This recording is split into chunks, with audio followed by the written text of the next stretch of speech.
All right. Hello, and welcome back to a special edition, a joint show, Faith Unaltered, Real Seekers, and Skeptics and Seekers. So it's three podcasts for the price of one. And this is a kind of a special event. It's a show that to be honest, never thought I would ever do because I'm not going to go into too much details, but me and David have had some issues and stuff like that. But we've kind of worked things out behind the scenes, and it consistent with the Bible. I've been able to forgive him, and we've been able to reconcile as friends again and stuff like that. So here we are. We thought we would do a surprise show and talk about kind of having conversations. How do atheists and skeptics relate to each other? And I know it's a show that I think in our first season of Skeptics and Seekers, when I was a host, me and David kind of did a part one type thing at that time. So this is kind of a follow up to that. But just before we get into that,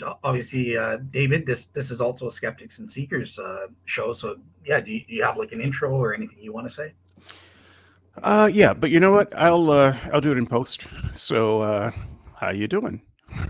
I'm doing good. I'm good. Yeah, can't complain.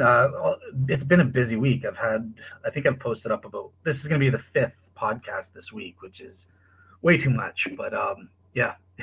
You got me beat. This is only my third this week. Oh goodness. Okay. What type And of podcasts have you been doing?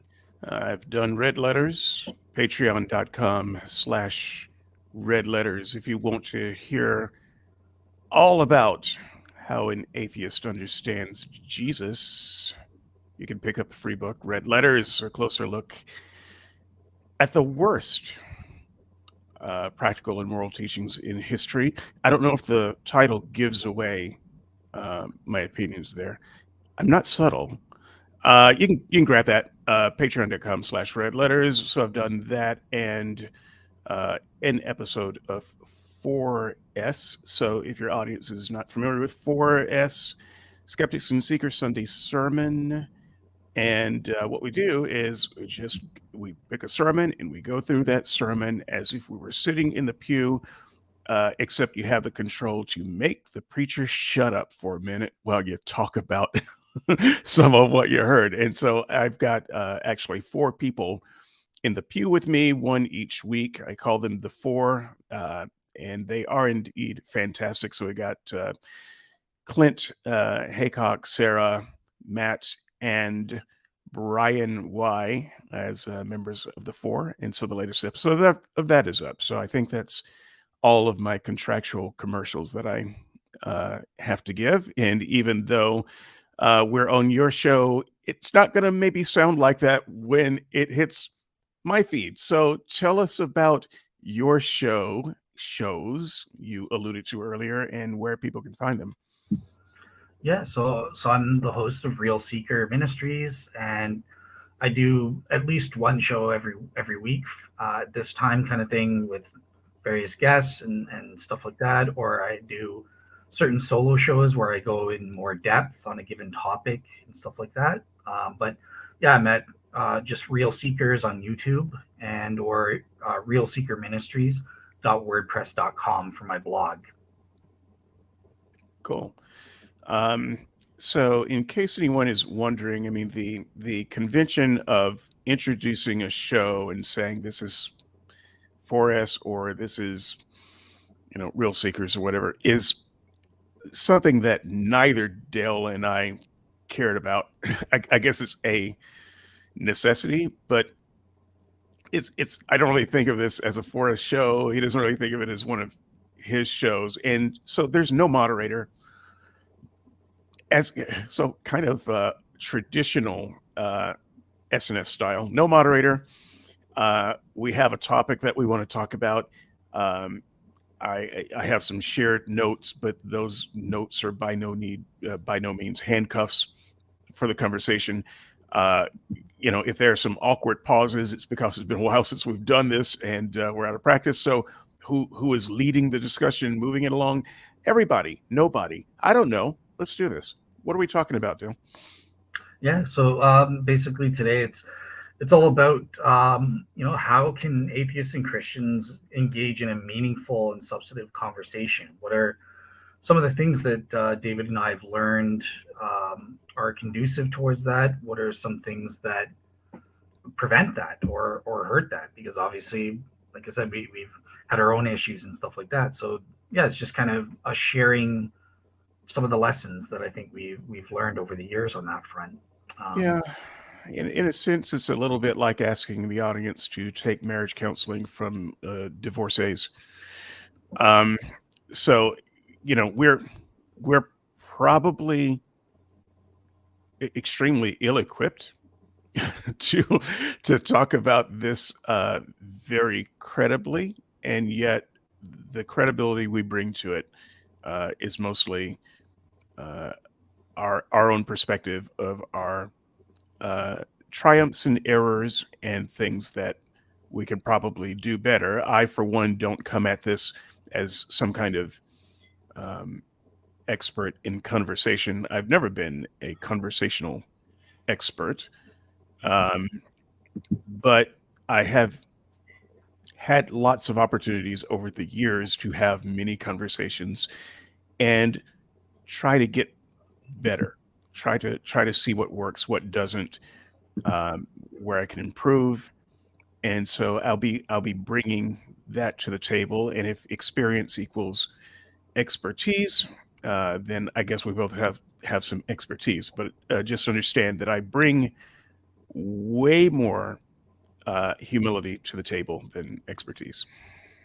Gotcha. Okay, cool. Well, I think with that said, I know I've seen your list of stuff that you want to talk about, but I think the place to start is one of my points for us to discuss because I think this actually is appropriate for the beginning, right? And it's the fact that look, in order to have a good conversation, we have to realize, be aware that sometimes different people, atheists or Christians, will have different goals. You know, what is our goal in having the conversation? And obviously, from my point of view as a Christian, I think it's important for atheists to understand.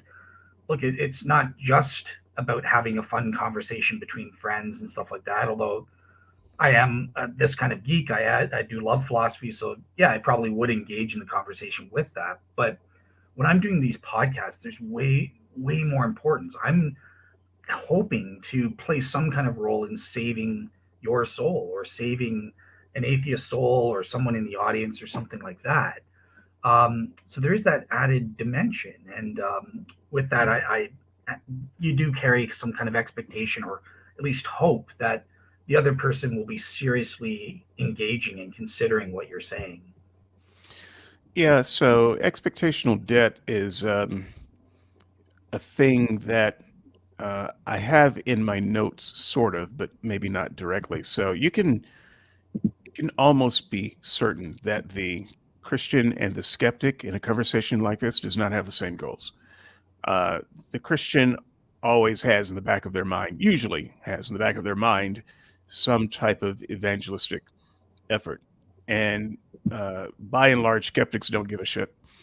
So I don't care if I convince anyone or not. Now I that's a little bit tongue in cheek because I I do have a certain power of persuasion. I'm not trying to create some sense of false modesty. Um, and it's good to know that that is active, but that's not necessarily my goal, right? So if the only thing someone gets out of a show that I'm on is a couple of hours worth of good entertainment where they didn't kill anybody, then great. That's a benefit to the world. And if it helps them think a little bit better, about something then that they haven't thought about well before, then great. But if it's a Christian who doesn't become an atheist because they listen to my podcast, I don't care. And likewise, if it's a Christian who does become an atheist because of my podcast, I equally don't care. And so I think that there can be a mismatch of of uh, expectation, this expectational debt. If a Christian brings to the table this thing that is worth so much to them, the saving of a soul, and the other person brings to the table a good way to kill 2 hours. You already have a kind of an imbalance that's probably going to play itself out in a negative way down the road. Gotcha. Yeah, I think there's some truth. So, like, it's a lesson I had to learn from the Christian side is that I think sometimes, yes, we hope and we pray and stuff like that that our words will be edifying and save help to save a soul and stuff like that. But one thing that I had to learn on my end, engaging with atheists, especially David here, is you have to be content even if that doesn't happen. Like we are supposed to have faith in God, and there can be other goals that are worthwhile and edifying. Even just, okay, I'm learning something new, or I'm strengthening my own faith or something like that. These are also worthwhile goals, even if you don't ever achieve the ultimate goal kind of thing. You can be content with that, and you've played into God's ultimate plan and stuff. So I think there's a lesson there that there can be multiple goals. Maybe you achieve some, and maybe you don't achieve others. You just try your best. Um, one thing I would like to ask you, David, is you obviously have your own podcast, Skeptics and Seekers, Hmm. Sunday Sermon, I think it's called now, Hmm. and Red Letters, right? So what is your goal as an atheist? What exactly is your goal with these things? Is it just to provide entertainment? Is there some kind of message, or what are you doing? I appreciate the question because that's exactly where I was going to go next. Because even though I say by and large I don't give a shit, it's not that I don't have goals. It's not like I'm unmotivated, just some mindless molecule doing things. Oh, here's a microphone. I think I'll turn it on in podcast. Sorry. It's not quite that unfocused either. So I definitely have goals, and I think it's fair to talk about my goals. In fact, I do talk about my goals periodically, and I think some people um, gloss over it because I say it in a kind of a funny and polemical way. I'm deadly serious. When Christians talk, atheists win. I want as many Christians on my shows and on my boards as possible. If you're a Christian and you want a platform to talk about things, come to 4S, baby. Skeptics and Seekers at gmail.com. You are on the show. We'll put you on the next show because I'm sure you're a nice person and I would love to raise a drink with you, even though I don't drink. We can be good friends, but understand philosophically that I do not want Christian to win. In fact, I want Christianity to if not die out, to become so marginalized that it has no more impact on future generations. And so this is my goal. This is my ulterior motive. I want to give you, if you're, especially if you have a strong argument, I want to give you the best, biggest platform. I want to give you the loudest megaphone.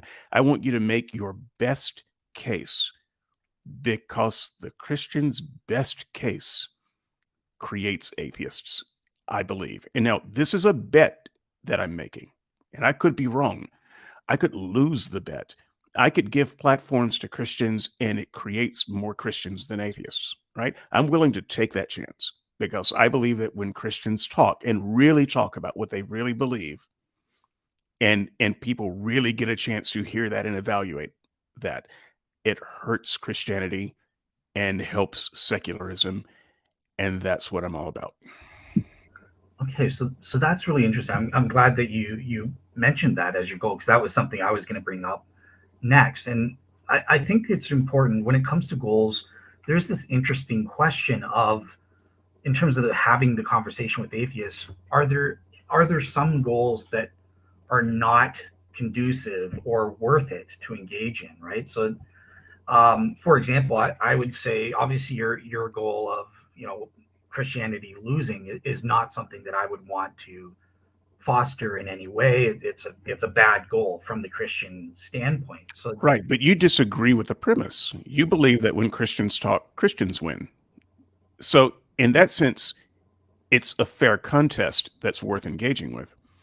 Yeah, so that's it, right? We can have conflicting goals and stuff like that, but what the issue that I'm trying to get to is there ever a point whereby we think that it's not worth engaging because we're not fulfilling the proper goals, but and we're just serving the other goal. The Bible does give Christians leave to look, if you're not getting anywhere, shake the dust off your sandals and move on to the next town. So I'm just wondering about your take. Do you think as an atheist there's ever a point where it's look, this isn't serving the proper goal kind of thing? Yes. I'm just Yeah. okay. All the time. I think maybe one of the best examples I can come up with when a show is not worth doing and the conversation is not worth having. In fact, it doesn't advance the big C conversation. I might talk a little bit about what I mean by conversation here. But I think if you've got two people that are hopelessly, where one is hopelessly outmatched by the other, and there's no redeeming quality to have that conversation, then it's not a conversation worth having. I wouldn't bring on a 10-year-old who happens to be a baptized believer to have a conversation about Christianity with. It just wouldn't do it. It wouldn't be worthwhile. It would be, in fact, I think, a little bit vicious. Um, if there's someone who is clearly not up to the task of conversation at this level, even if they're not 10 years old, but they're clearly not there. I think that conversation is not worth having. You're punching below your weight. And there's nothing to gain there. There's only gain if you punch equal to or even above your weight. uh, there's no gain in punching below your weight.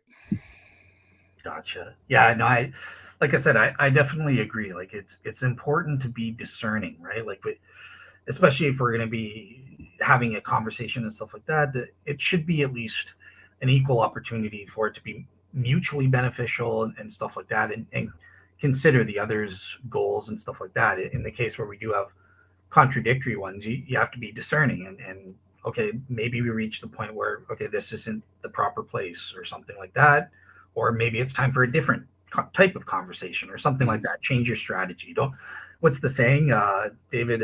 Stupidity is doing the same thing over and over again, or something like that, or Something something. like that. Gotcha, close enough. But Doing the same thing and expecting different results. there we go. There we go. All right, cool. So yeah, that was kind of my first point because that was something we learned from the experience is that when I was the co-host of SNS, most of the skeptics in the audience had a radically different goal in terms of myself and listening to the show and stuff like that. So I think that was an important point to kind of discuss is the starting point. But I'll turn it to you to like, what's your first point that you kind of want to discuss here? So, not a part of my notes actually, but a continuation uh, of this thought. Um, I've forgotten what it was now. Just between the time it took for me to introduce the idea, it was profound. Don't worry about it. It'll come back to me. Oh, I know what it is. Um, it's something that we've talked about off camera a lot, and I see this in debates a lot. I think it's a mistake, and I don't know that you and I have any real agreement on this even now. But one of the things that I think Christians do wrong when they do podcasts, videos, shows. I don't even know what to call them these days. Broadcasts um, is they are not always, but seems like more often than not talking to their interlocutor on the show with a kind of an evangelistic zeal. You are presenting your message to me as if you care what I think about your message. And I think that's a mistake. I mean, on the one hand, we're talking to each other. You know, we're the ones in the arena. We're moving the conversation along. But on the other hand, we are avatars that represent broader groups that don't have microphones and platforms. So I'm not talking to you as if what I want to do is make you change your mind, as if I'm arrogant enough to think that I'm going to, uh, change your mind and move you from Christianity to skepticism. You're not on the fence. You're not on the bubble. I'm not actually talking to you. I'm talking past you to the audience that you represent. You are an avatar for that audience. And so if I'm going to be effective, I have to communicate with your audience, the ones that where my case really does matter. And what I wish I could get Christians to do is stop talking to the person that they're talking to and view that person more as an avatar to the audience behind them, right? You're not talking to me. You're not trying to convince me. If you're trying to convince me, you're just a fool. You should be trying. You should be trying to convince the people in my audience, not even the people in my audience that you argue with back and forth, but that's 1% of the audience. You should be talking to the 99% of the audience that doesn't come on discussion boards and have flame wars. That's the audience. And so these conversations that we're having facilitate our ability to talk to the real audience. And I think that the conversations would actually be better if we, both agreed, yes, we're avatars, we're in the arena, but we're fighting for the hearts and souls and minds of other people who don't have this opportunity to be on mic. I okay, so I partially agree that when we're presenting our case and dialoguing in these things, we have to be mindful that it's not just me and you involved. There's an audience, and I think Jesus, gives examples of that in his communications with the Pharisees. Right? He's not just communicating like a one-on-one with them. He's also communicating in large part for the edification of the audience listening, in large part.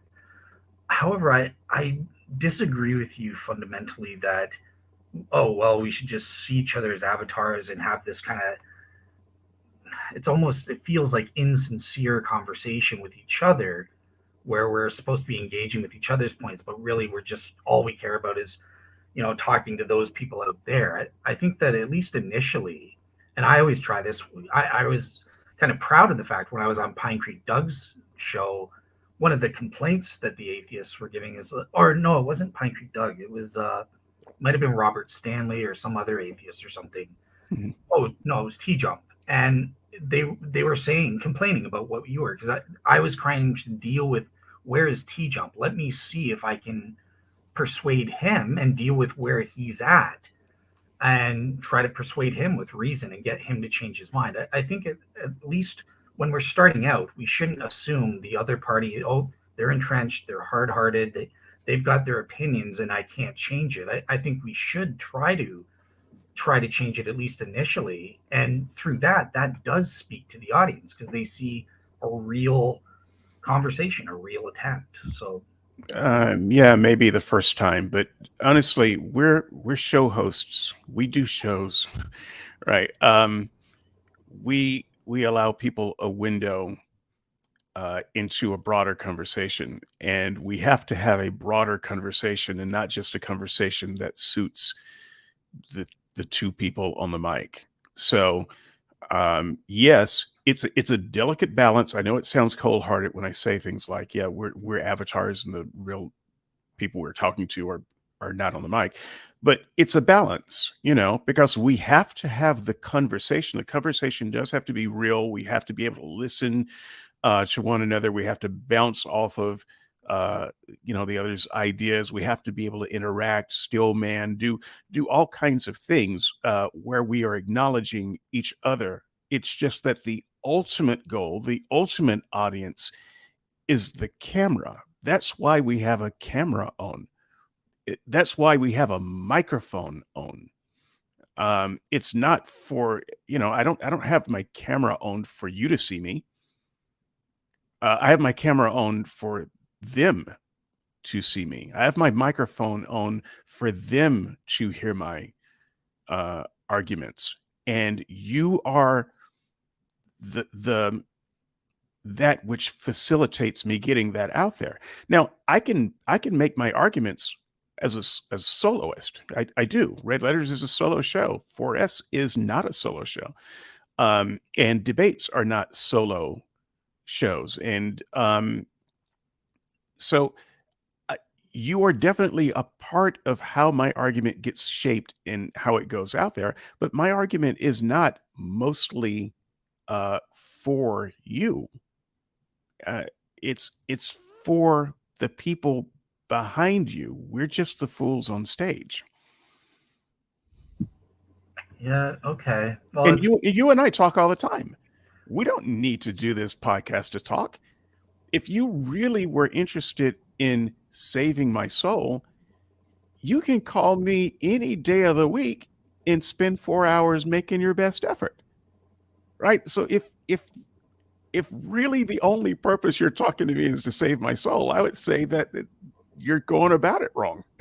because there are way better ways to have way better access to me than this. You're talking to me in this format right now for other people, not simply me. We will talk after this is over, time permitting, and have probably a way deeper conversation than the one that we're going to have on the mic today. yeah. I think, like I said, I do agree with you that obviously we're mindful of others. It's just kind of, especially as an initial thing, right? I do think that there does come a time where you that kind of stops. You realize nothing you say is going to impact the other person, or in your case if specifically, you've told me you don't want me to evangelize, right? So I think the Bible tells us to respect your wishes. I'm not going to try to evangelize you and stuff like that. And so, yeah, we, in that case, we turn to the audience, and that's why we're doing this discussion and stuff like that. But at least in the beginning, I don't want to be so jaded as to just be like, I'm just going to assume everyone who's I'm engaging with is not interested in the truth, is not going to have a meaningful conversation. That we're just talking avatars. Like I can give the example Jordan from Reason to Doubt on the Shroud of Turin. I think we had a great conversation because both of us were genuinely seriously considering, okay, are we right, are we wrong? Let's consider what the other side has to say. It wasn't just, okay, I'm talking to the audience, he's talking to the audience and stuff like that. So that would be the only qualification, is like, let's be discerning. Let's wait before we make that judgment. Okay, but I would disagree with the notion that simply because I'm talking past you to the audience, it doesn't mean that I'm not having a sincere conversation with you. I am having a sincere conversation. I am considering your arguments, but you have to understand, I've considered these arguments for the vast majority of my life. Right. So it's very unlikely that you're going to bring up something so new that I haven't heard. And I've got to say, oh, wait a minute, hang on. Maybe God is real. That's so this is what I'm saying. If that's your goal, your expectational debt is going to play you false as it goes along. But I'm always listening. That doesn't, just because I have a broader audience in mind, it doesn't mean that I'm arguing disingenuously. You said something that could be easily misconstrued. I can already see um, people typing their comments right now. I know it's going to happen. You equated uh, people who care about the truth with people who care about your argument or believe your argument or the Christian argument. That is not the truth. That is your argument. We do care about the truth. And so we might be dismissive of something like the shroud. It doesn't mean that we don't care about the truth. We've considered it, and we don't think that applies. And so, yeah, I try to argue with on these shows with as much intellectual integrity as possible. But that, you know what? I'm gonna break off of that path because that's Yeah. on my list of things that I think are negatives. And just so that people know, if we refer to lists, I made a quick list before the show. I listed 5 things that I think both sides tend to do pretty well, 10 things that both sides do badly, and 10 things that we need to do better to have the conversation. Um, in fact, would you mind if I just read the top 5, the list of things that I think we do well, so that we can maybe Yeah. find some points of agreement and Let's, yeah. have a little bit of kumbaya before the chainsaws come out. Yeah, so let's do that. Let's look at the things that you think we do right, see where we agree. Then I have a second point that I'd like to discuss with you, and then we can get into your things we do wrong type thing. So yeah, Yeah. take Okay. So I won't spend too much time on these. I just want to go over this list, which I know that will already be controversial to some. But I think that the first thing that both sides do generally right, both sides of the conversation, is that we care enough to try to have the conversation. And even though we may be bad at it, we get back up and we keep trying. So you have to care enough about some kind of goal to subject yourself to what we subject ourselves to. So, um, and I kind of think that, the goal is noble. In fact, I would say that maybe the goal is noble on both sides, even if I don't much care for evangelism, and I have a lot of really bad things to say about the evangelistic spirit. I still think that it comes from a good place um, for most people. I think that we have goals strong enough that keep us trying. And if when we stop trying to communicate, we devolve into war, uh, and society breaks down. So, uh, one of the ways to stave off war and hostility is to communicate better. The second thing, I'll be faster. We challenge ourselves to stay up to date and bring new ideas to the table. I know this is true for both you and I. We're by and large arguing about 2,000-year-old issues. It's really hard to come up with a new take on a 2,000-year-old issue or a new argument that no one has heard. But we're challenging ourselves constantly to do that and keep abreast of the latest stuff. And I think that's true of uh, people generally here. I think that's a good thing. Both sides, this is a controversial one even for me. Both sides read oppositional sources to understand the other side. I would say those who do the conversation best do that.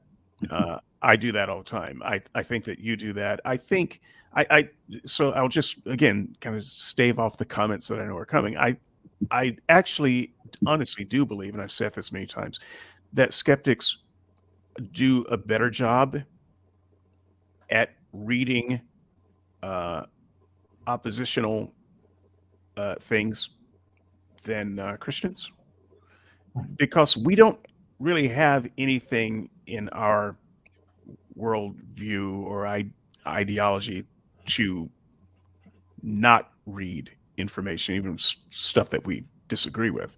If the devil wrote a book, we'd read that. Wouldn't have a problem. If God wrote a book, we'd read that.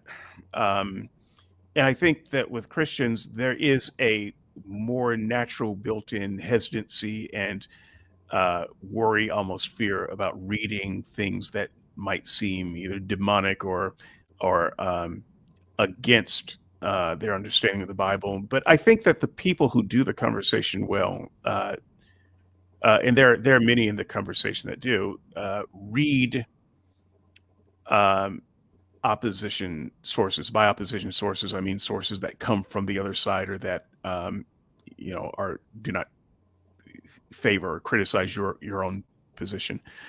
Um, Two more. We have comments open uh, so that the broader community can participate. Now, you can talk about moderation strategies and all that. I don't care. That's secondary. There are many people in the conversation who I will not name, but who don't leave their comments open because they don't want to hear it. They don't want to hear it. They don't have time for it. They don't want the feedback from commoners, and so it's a closed one-way conversation. And I think that people who do the conversation well are people who are doing their best to keep the conversation as open and broad as possible. And then the last thing I think that both sides generally do well is that we challenge even those on our own side when necessary. So we're not just um, surrounded by yes people, and if we are, we will be the ones to break that up by challenging some of their ideas. I'm not afraid of arguing with someone who's on my side. Um, I think that's healthy, and it should be done. Again, I think that skeptics are more likely to have public disagreements than Christians, not because Christians don't disagree, they disagree on everything. But there's this sense that if we are showing public disagreement, then it weakens the greater cause. So sometimes that gets a little bit frustrating, but I think that those who do it well, and for the record, I think that you are one of the better people at this, uh, have no fear of disagreeing with the person on our own side of the fence when what we're after is, uh, you know, seeking truth in whatever the thing is we're talking about. So I put those things out there as things that I think that both sides generally do well, and certainly there are things that we could stand to improve on even further.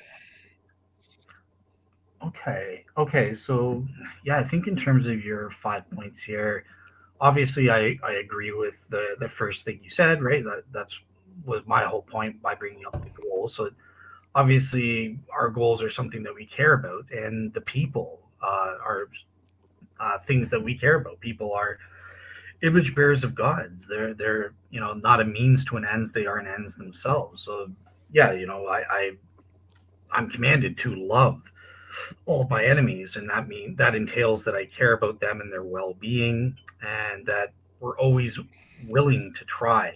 I think in 1 Corinthians 13, love towards your enemies, love bears believes all things, bears all things, perseveres all things, and stuff like that. And I was researching what that means in more detail and stuff, and we're always wanting the best, even for our enemies. We don't take delight in them being ignorant about certain spiritual truths, or sinning and stuff like that, and we want the best for them. So I fully agree with this point. This is something that's necessary. It's commanded on the Christian side, and I think in general this is a good principle to have good conversations, regardless of whether it's Muslim and Jew, or Christian and atheist, or whatever, Hindu and Buddhist. It doesn't matter. So I agree with this point. We challenge ourselves to stay up to date and to bring new ideas. Yeah, so I fully agree with this. This is a part of my real seeker criteria, right? And unless you have 100% knowledge, you should always be open and take the initiative to do a little bit of research and keep yourself up to date. Have there been any changes or updates in the evidence? One thing I would qualify here, because I've received a lot of heat from skeptics, including you, David, whereby my real seeker criteria is kind of misunderstood here. It's almost like you think, I'm arguing that, well, you have to be to my level. You have to be some scholar or an intellectual elite.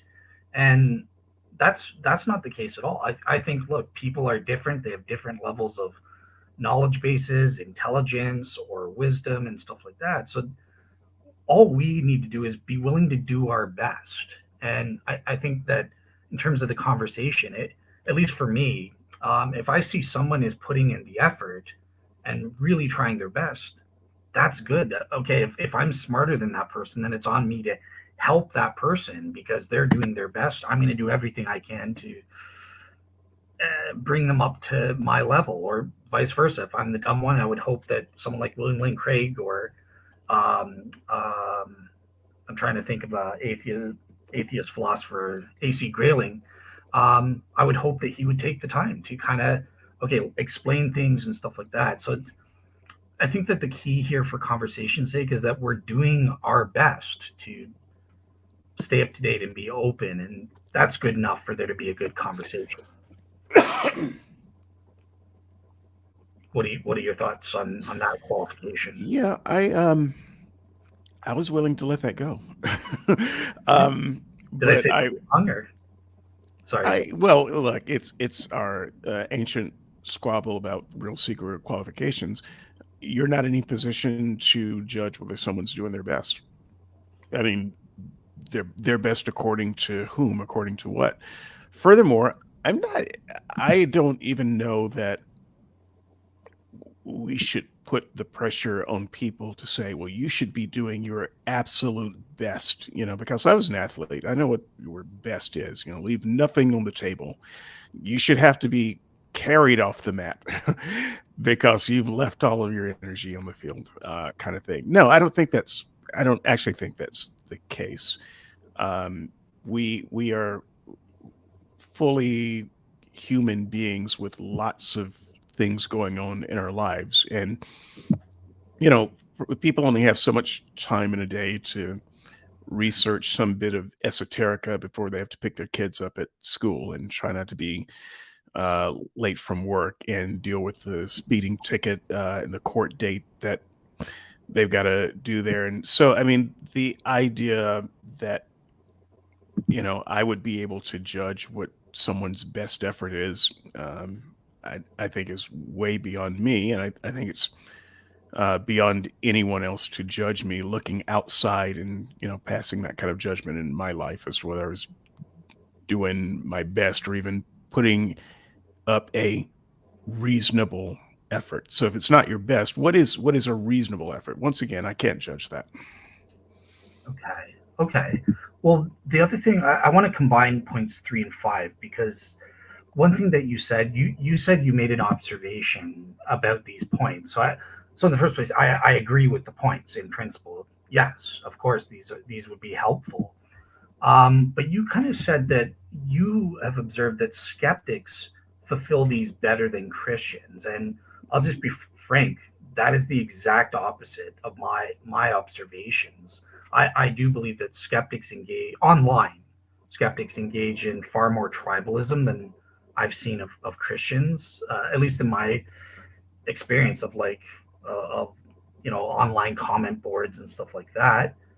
And I found that there's a resistance to reading opposition sources. So yeah, I don't know how to. This is obviously like an impasse. We have these contradictory observations. Maybe there's bias or something, but I don't know. How do you account for this? Because as honestly as I can say, I think it's the opposite. Well, let's take Real Seeker and 4S off the board for a moment. Mhm. And I'll just say that my experience with other discussion boards where religion is the primary topic, um, the skeptics or atheists seem to be very well read. And when Christians post sources, the skeptics will read them and comment on what those sources say. Whereas when skeptics post sources, Christians will often not even watch the video and they'll just comment or not even read the article and just comment. And I think there's, just as one of those things in conversation that kind of pissed me off personally and puts me on my back foot is a person who posts a lot of sources and videos and articles, but doesn't read the sources and videos and articles that other people post. Uh, Screw that guy. I don't. They they they almost don't get to participate in the conversation at an equal level, as far as I'm concerned, because I don't know what they're doing. They seem to have some other motive that's very disingenuous. And I so for me, just my experience on the internet and on boards specifically like this, skeptics seem to be very well read up, and they are happy to read up on sources that the opposition puts there. Now, one of the reasons, and I'll just try to throw a bone here. Mhm. A lot of us skeptics were Christians, so we already read it. Right? We've read your Bible. Um, we have read the books. We've got the books on our bookshelves, so we know it. We've read that article, um, and a lot of Christians have never been atheists, so they haven't read the stuff um, that would um, counter their ideas, and so that might feed into it a little bit. But yeah, I'm just speaking based on my observations. I expect that others might have different observations. Be interesting in the comments to see what observations the listeners bring to that. Yeah, no, it's interesting. Yeah, just because people can see things so differently and stuff like that. So I just was kind of wondering, like, is it biased? Am I biased? Are you biased? Or both of us biased and stuff like that? But one thing that I like, so focusing on kind of engaging in the conversation on comment boards and stuff like that. That's I remember there was one difference. You kind of hinted at this thing whereby you think Christians cite like link to a video or something like that as a way to evade the conversation. I remember you once Yeah. kind of said that, look, put it in your own words. I don't link to something. And I remember, so in the first place, I would say that atheists do that just as much as Christians. I myself do that as well, but I think that it's helpful not to evade the conversation, but maybe a source will say something better than I could in my own words, or I think that they provide depth, and then we could come back to the conversation. So I actually think that linking to like a helpful video or something like that actually aids conversation. But I know that you kind of see, no, that's more of a detriment. Yeah. No, I don't. I wouldn't put it that way. So I like when commenters bring articles and videos and things like that to the table. I like for uh, a discussion board to be flooded with sources and interesting things to consume. So I very much uh, appreciate that. What I don't appreciate is um, non-contextual linking. So sometimes and by the way, I don't appreciate this no matter which side does it. So this isn't a matter of Christians versus skeptics.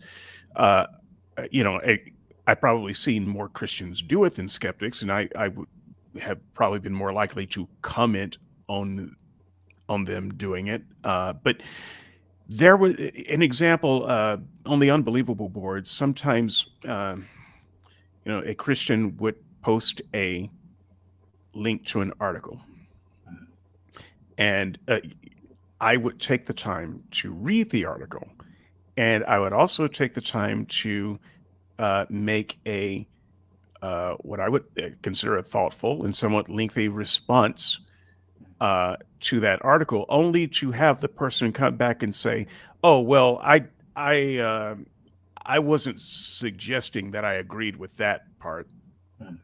And I'm like, "Okay, well, you know what? You presented the damn article as as a stand-in for your argument that you weren't doing so well with here. I respected that. I accepted that this was someone who was speaking for you in a way that you agreed with, and it made it put it better. And now that I responded, you're distancing yourself Mm. from the article that you posted. So you have just wasted my time. So instead, if you're going to include an article or a video, say what it is in that article or video that you are trying to say that says it better so that people can understand. And by the way, if there's something particularly in there that you disagree with, say that as well. By the way, he talks about such and such. I disagree with his views on that, or I disagree with her opinion there. But this is the thing that I want you to notice and observe in this video. Do that, and then it's a contextual video or article. But don't just throw it out there. And then when someone has defeated a point in the article, you just hide behind the, well, I didn't say it. That was them. I didn't agree. I never said I agreed with that. Yeah, yeah, I will fully back up what you said, kind of thing, about this. Yeah, I think that would be a good thing to help in conversations. At the very least, I don't think you have to list everything you disagree with, but put into context. Look, this is the part of the article. I'm sending you this link because this is the part I agree with. I think they say it better. Give the person you're interacting with, regardless of whether it's atheist or Christian or whatever, some kind of context, and then reward that. If they actually take the time to look at that source, then reward that and say, look, you put in the work. So I'm going to put in some effort into this conversation as well, and engage with you. So if you're using like linking to a source or something like that as a way to evade or distract because, oh, I don't have an answer, so here, go check out this, leave me alone, that's not good conversation. That's not conducive to that. So I do support you on that. I think that's something we could do better on both sides. Frankly, reward the person who puts in the effort to look at your links and comment on it. So, all right, cool. All right, well, that's it in terms of your 5 points. So I guess I'll switch to my second point, major point here, and it's something I've done entire shows on, but it's something that drives me crazy when I'm conversing with atheists because I just think that atheists are notoriously bad at it. I don't know if they're doing it on purpose or not. Sometimes it feels that way, but it's the issue of burden of proof, proper methodology, and keeping track of, okay, who's claiming what. And look, let's adopt that burden of proof. For me myself, I'm fully happy to go, okay, I'm making a positive claim here. I'm going to identify it.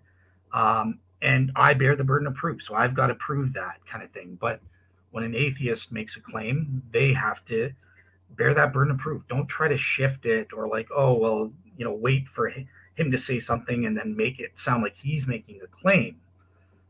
We need to keep track of this, who's claiming what, and let's try our best to meet our burden of proof, never to shift it. So, yeah, what's your take on the burden of proof? Because this is something that's got me ripping out my hair a lot in my conversations.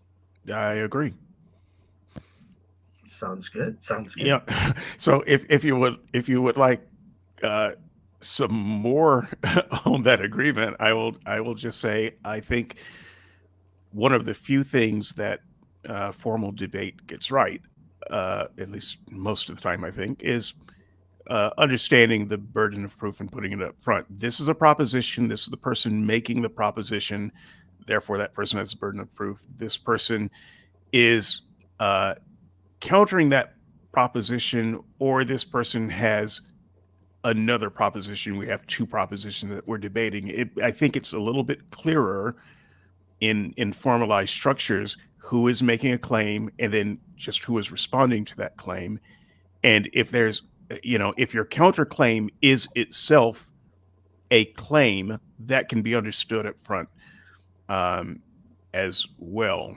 So I think there isn't a lot good that I have to say about formalized debates, but I would say that I think formal debates handle burden of proof a little bit better. And informal debates, we often don't get to squabbling about burden of proof until after the conversation is broken down.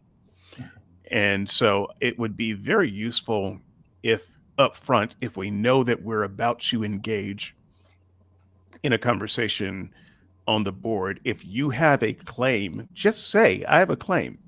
And I don't mind having the burden of proof here.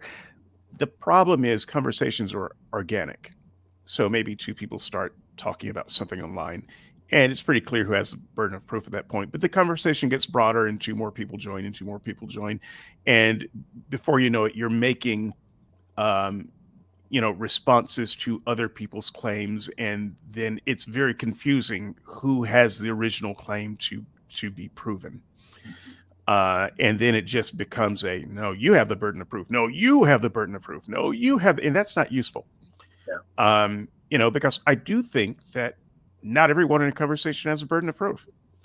One of the ways that a person doesn't have the burden of proof is, let's say, person A has a proposition. I think the sky is a particularly beautiful shade of blue. Now, maybe that's not a a claim that requires proving, but let's just say it is for the sake of this bad example. Person B says, I don't think it is. Yeah, I don't agree with that. I don't agree with that requires no proof, right? You're just responding to the claim. Claim A has to prove that the sky is a particularly beautiful shade of blue. Claimant B, person B, can say anything they want to in that conversation without acquiring an original top level burden of proof. Now, somewhere along in that mess of things, claimant B might say something that's a fact claim, and then person A says, well, you have the burden of proof now. And maybe that's true at a sub level, but at the top level of the conversation, person B doesn't have the burden of proof. Exactly. Yeah. And one thing, just to have like a practical illustration, this is something that I think David and I did well because when we were both co-hosts on Skeptics and Seekers, in the first season, this was an issue that kept coming up and stuff like that. So for the second season, we kind of worked out a system. For each show, we would state on the blogs up in front, okay, here are our presuppositions, here are just statements of opinion, and here are the claims. Whoever was, sometimes both of us made a claim, sometimes there's just one, but we would state it. Look, okay, here's where we have a burden of proof, and that should clarify for the audience, kind of thing. So I thought that was a really good solution that made it clear for everybody and stuff like that. So Yeah, it was a good solution. I didn't appreciate it at the time as much as I came to appreciate it later, but I think it would help clear up some of the finger pointing um, of who has the burden of proof. Now, that said, that's not going to clear it all up, because I'm going to, at risk of undoing every good thing I just said, I will say that in the Christian atheist debate, the Christian always has the burden of proof, and the atheist almost never has the burden of proof. And I'm talking about the top level of claim here, because the top level of claim is always there's a God and you should obey him. That's the top level of claim. The claim, sometimes you might be dealing with an atheist who says there is no God, and if there was, you should never obey him. That's generally not how it goes. And so I think no matter where the conversation goes and where it twists and turns, the top level of burden is always on the person making the top level claim. Um, and responses to that claim never quite rise to that position. And I think that gets very frustrating for Christians, because they're always on the hook for a claim, no matter what. The Christian is always on the hook for a claim, because the Christian is the one who's making the top level claim, and they're the one who is telling the atheist that you need to listen to me and change your ways. So that's always the stronger, greater, more burdenous claim to make. But I do agree that for the sake of better conversations, we atheists can do a better job in identifying our own claims, and maybe not bristling too much when Christians point out, well, it sounds like you're making a claim there, and maybe, be more sensitive to top level claims versus secondary and subsidiary claims that may not require as much of a burden. Okay, yeah. So I'm trying to be as charitable as possible, but I definitely disagree with this notion of, oh well, it's always the Christian who has the burden of proof inherently because inherently they claim God exists or something like that. No, look, the way it works is whoever makes a claim, whatever level it is, they have the burden of proof. Now, yes, there may be certain claims that serve as presuppositions in the sake of a conversation, right? Like obviously we can't prove everything, right? Like I can't prove no, for conversation's sake. If we're debating you were talking about the color of the sky, right? Mm. Okay, well, there are certain claims that are presupposed, higher level claims. Oh, well, our senses are reliable; they give us Mm. accurate.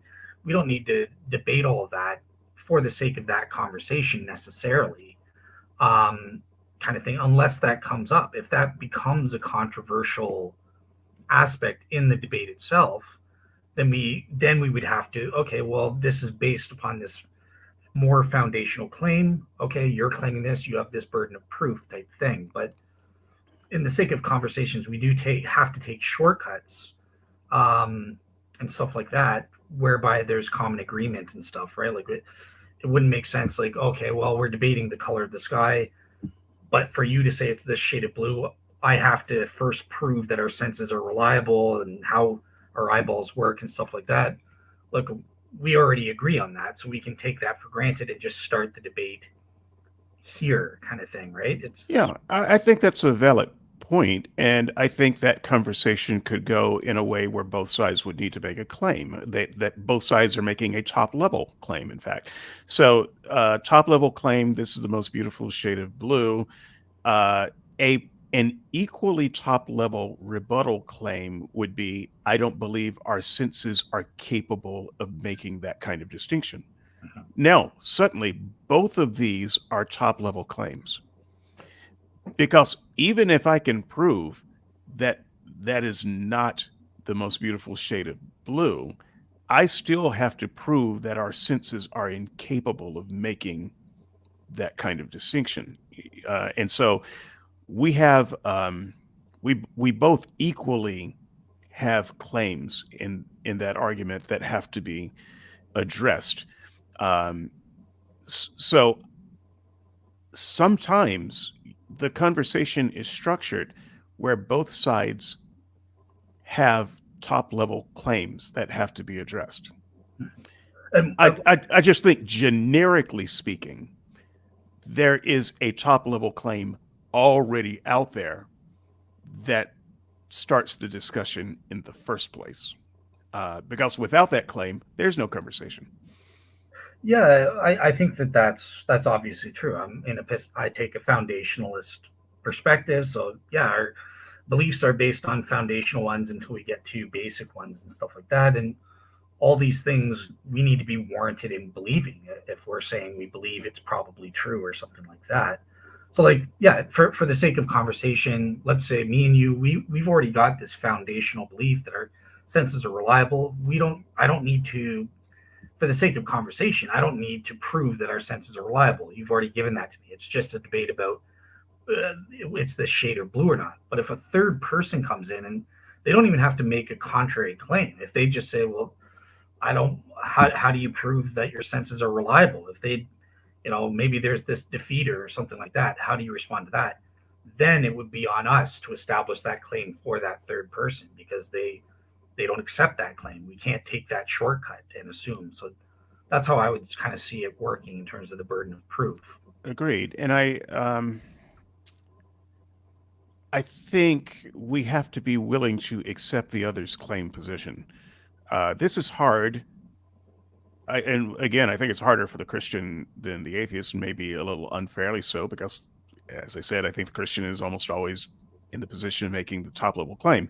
But if you are talking to someone, uh, I'll give you an example. Peter, um, who has the rainbow icon on the board, if you're talking to Peter, Peter will often say something that um, many of us find infuriating, which is, "I'm not making a claim. I'm just telling you. I'm just giving you my understanding of this and sharing my ideas about it. But I'm not trying to persuade anyone. Um, this is just what I think." And so it's very hard then to follow up with that conversation and accept that Peter doesn't have a burden of proof. But he actually doesn't have a burden of proof, Right. right? Yeah. Because he has said up front, "I'm not trying to convince you of anything. This is just how I understand it. I might be right. I might be wrong. This is my understanding. I'm sharing it." And no matter how much you then want to take some of the positive things he says and say, "Well, that's a claim and you have to prove it." No, he doesn't. So, Well, because that's not the conversation he's having. That may be the conversation that you're having. That's the one that you want to have, but he is not required to prove anything, especially if he says, "I'm just telling you the stuff in my head, uh, and I'm not trying to make a positive claim one way or the other of a fact statement." one thing I'll just very quickly piggyback on to nuance that a bit is, in some ways he is making a claim. Now he's not making a claim for the sake of conversation, right? For Mhm. that purposes, he's set up. Look, these are just statements of opinion, statements of beliefs. I'm not making a claim. I don't have a burden of proof. That's cool for the sake of conversation. But epistemically speaking, if you believe something, you do have a duty to be warranted in whatever way, right? Through the evidence or whatever perspective. If you take a pragmatic view, of epistemology, something like that, he's got to be warranted on a balance of probabilities before he believes that. So we could say if he's got nothing and yet he believes something, he's epistemically at fault. Even if, for the sake of conversation, we can just say, okay, whatever, you've told us you're not making a claim, so I'm not going to ask you for your reasons. But so, like, there is that difference, I would say. Yeah, I don't disagree with that, but since I called Peter out here, I would say that Peter absolutely has epistemic warrant for everything he believes. He's not just putting things out there. So he does meet his epistemic burden for himself. The conversational burden of proof, though, is the only Yeah, thing that I am referring to. So he has to decide within himself whether he's epistemically warranted. He has, and I believe him. But if he starts a conversation or he joins a conversation by saying, "Look, I'm not a great debater, and I don't think I can persuade you, but I can just tell you what I believe about this," that's he has no burden, no conversational burden of proof, and we can't make him have one simply because that's the conversation we want to have. I fully agree. You're absolutely right. And obviously, this show is on the conversation, so you're more in the right. I just wanted people to understand that distinction between the epistemic duty versus that. But yeah, cool. Well, that's my second point. So I know that you've got a list in your second round, things that we don't do well. So Yeah, so let me just give that entire list. We don't have to touch on all of these. I'll just try to run through. It would have been so nice if I had numbered these instead of bullet pointed them. I'll tell you, for the audience, I will number them because I have his list, and I'll post it up on my blog. So as you listen to the show, you can look at it and stuff. Yeah, bullet points on a long list, especially when the whole list doesn't fit on the screen, as mine don't because I have very big print on my list. So you're thinking, okay, is that the fourth thing or the fifth thing? Did I already go over that? Let me scroll up. No, that doesn't help. So you've just lost. It's a terrible way to go. Numbers, not bullet points. Don't be like David. Um, so here we go. In fact, I'm going to come back to at least this first one, but I'll just try to read these out. Uh, we don't know how to listen. We take offense at too many things too easily. We get caught up in our own echo chambers. We're too quick to ridicule ideas that challenge our um, our prior understandings. I said priorities here; that should be prior. So if you're making that list, we have trouble uh, separating the person from the opinion. That's another one I want to come back to. We try to force our uh, interlocutor to speak our language when making their arguments rather than letting them be themselves. Might come back to that a little bit for some clarification. We often don't have healthy conversational agendas. We've talked about that one a little bit.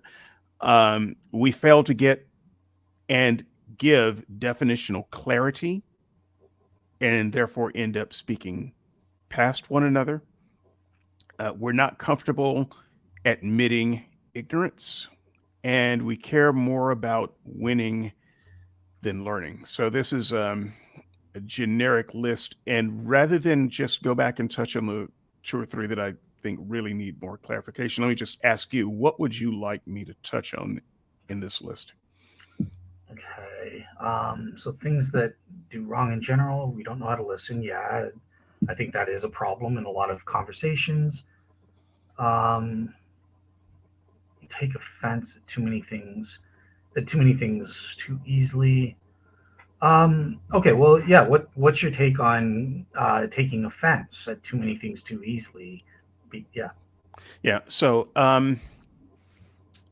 this is something that both sides have trouble with. I don't know what the solution is because we are humans, and part of the human emotional structure is that when offensive things are said, we take offense. That means that your system is working correctly. Mhm. so, how we then Maybe. react to that is maybe something that we can do better. But we do take offense. Here's the problem: if you are let's say you're a survivor of Auschwitz, Mhm. and you're going to have a conversation with someone who thinks that the Holocaust didn't happen, Mhm. or worse yet, someone who thinks that the Holocaust was justified. You have to determine before you go into that conversation that you're going to keep your offense reaction in check for the sake of having a conversation. And if you can't do that, you shouldn't have the conversation because obviously everything the other person says is going to be offensive.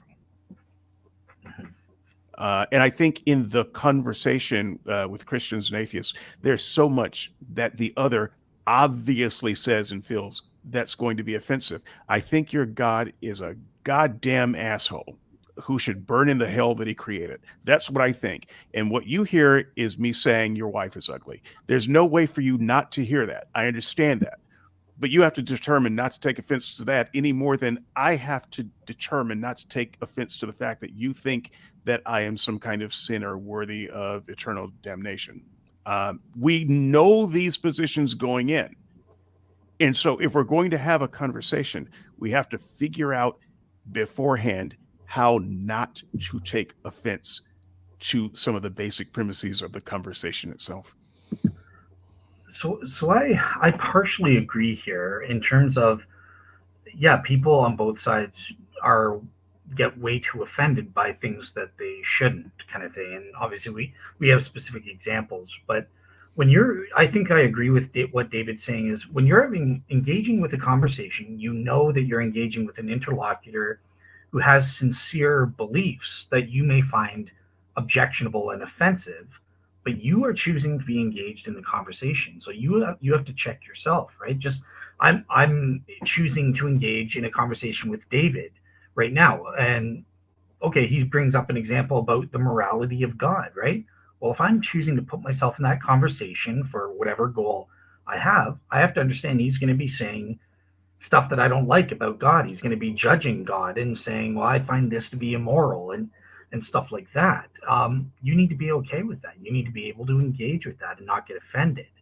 Now, there is one thing. Here's where I partially disagree because look at the way that there's an onus on you as well to be understanding and considerate of the other person's sincere beliefs and the offense that they're holding, right? So I mean, you just came off swearing GD and stuff like that. You kind of, the way you put your objections was almost purposefully in the most inflammatory way. It's almost as a provocation rather than just you saying, "Hey, I honestly believe this is wholly immoral. How could your God do this?" and stuff like that. It wasn't conducive to the conversation. It was more, let me poke you and provoke you. Your God's a GD arsehole or whatever, right? So do you see a difference there? Like there, I do see a difference, and I see why you would have that difference. This is a conversation we've kind of had in the past too. So I recognize that, and I see you. You are fully seen.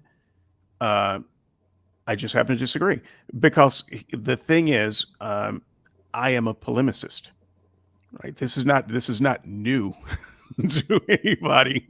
there are First, people in the audience who don't know you. Like someone's asking if okay, you're an atheist. So yes, David right. is an atheist. Yeah. Right, but so people can get to know you, and they have the ability to, the audience members have the ability to stop listening anytime they want to, right? They're free to do that, and hopefully, I can engage more audience members than the people that I turn off. And if I turn off audience members, then you win. That's So I'm willing to take that risk, but I am a polemicist. This is what I am. I speak in this language to make a certain kind of a point that has a certain kind of emotional impact. So that's what I do, and I'm not sorry about that, because that is what I do well. And you also know that about me. So you can choose to have that conversation with me or not, knowing that I'm going to speak the language that I speak, and you're going to speak the language that you speak, which some find offensive for different reasons in different ways. But that's a part of it.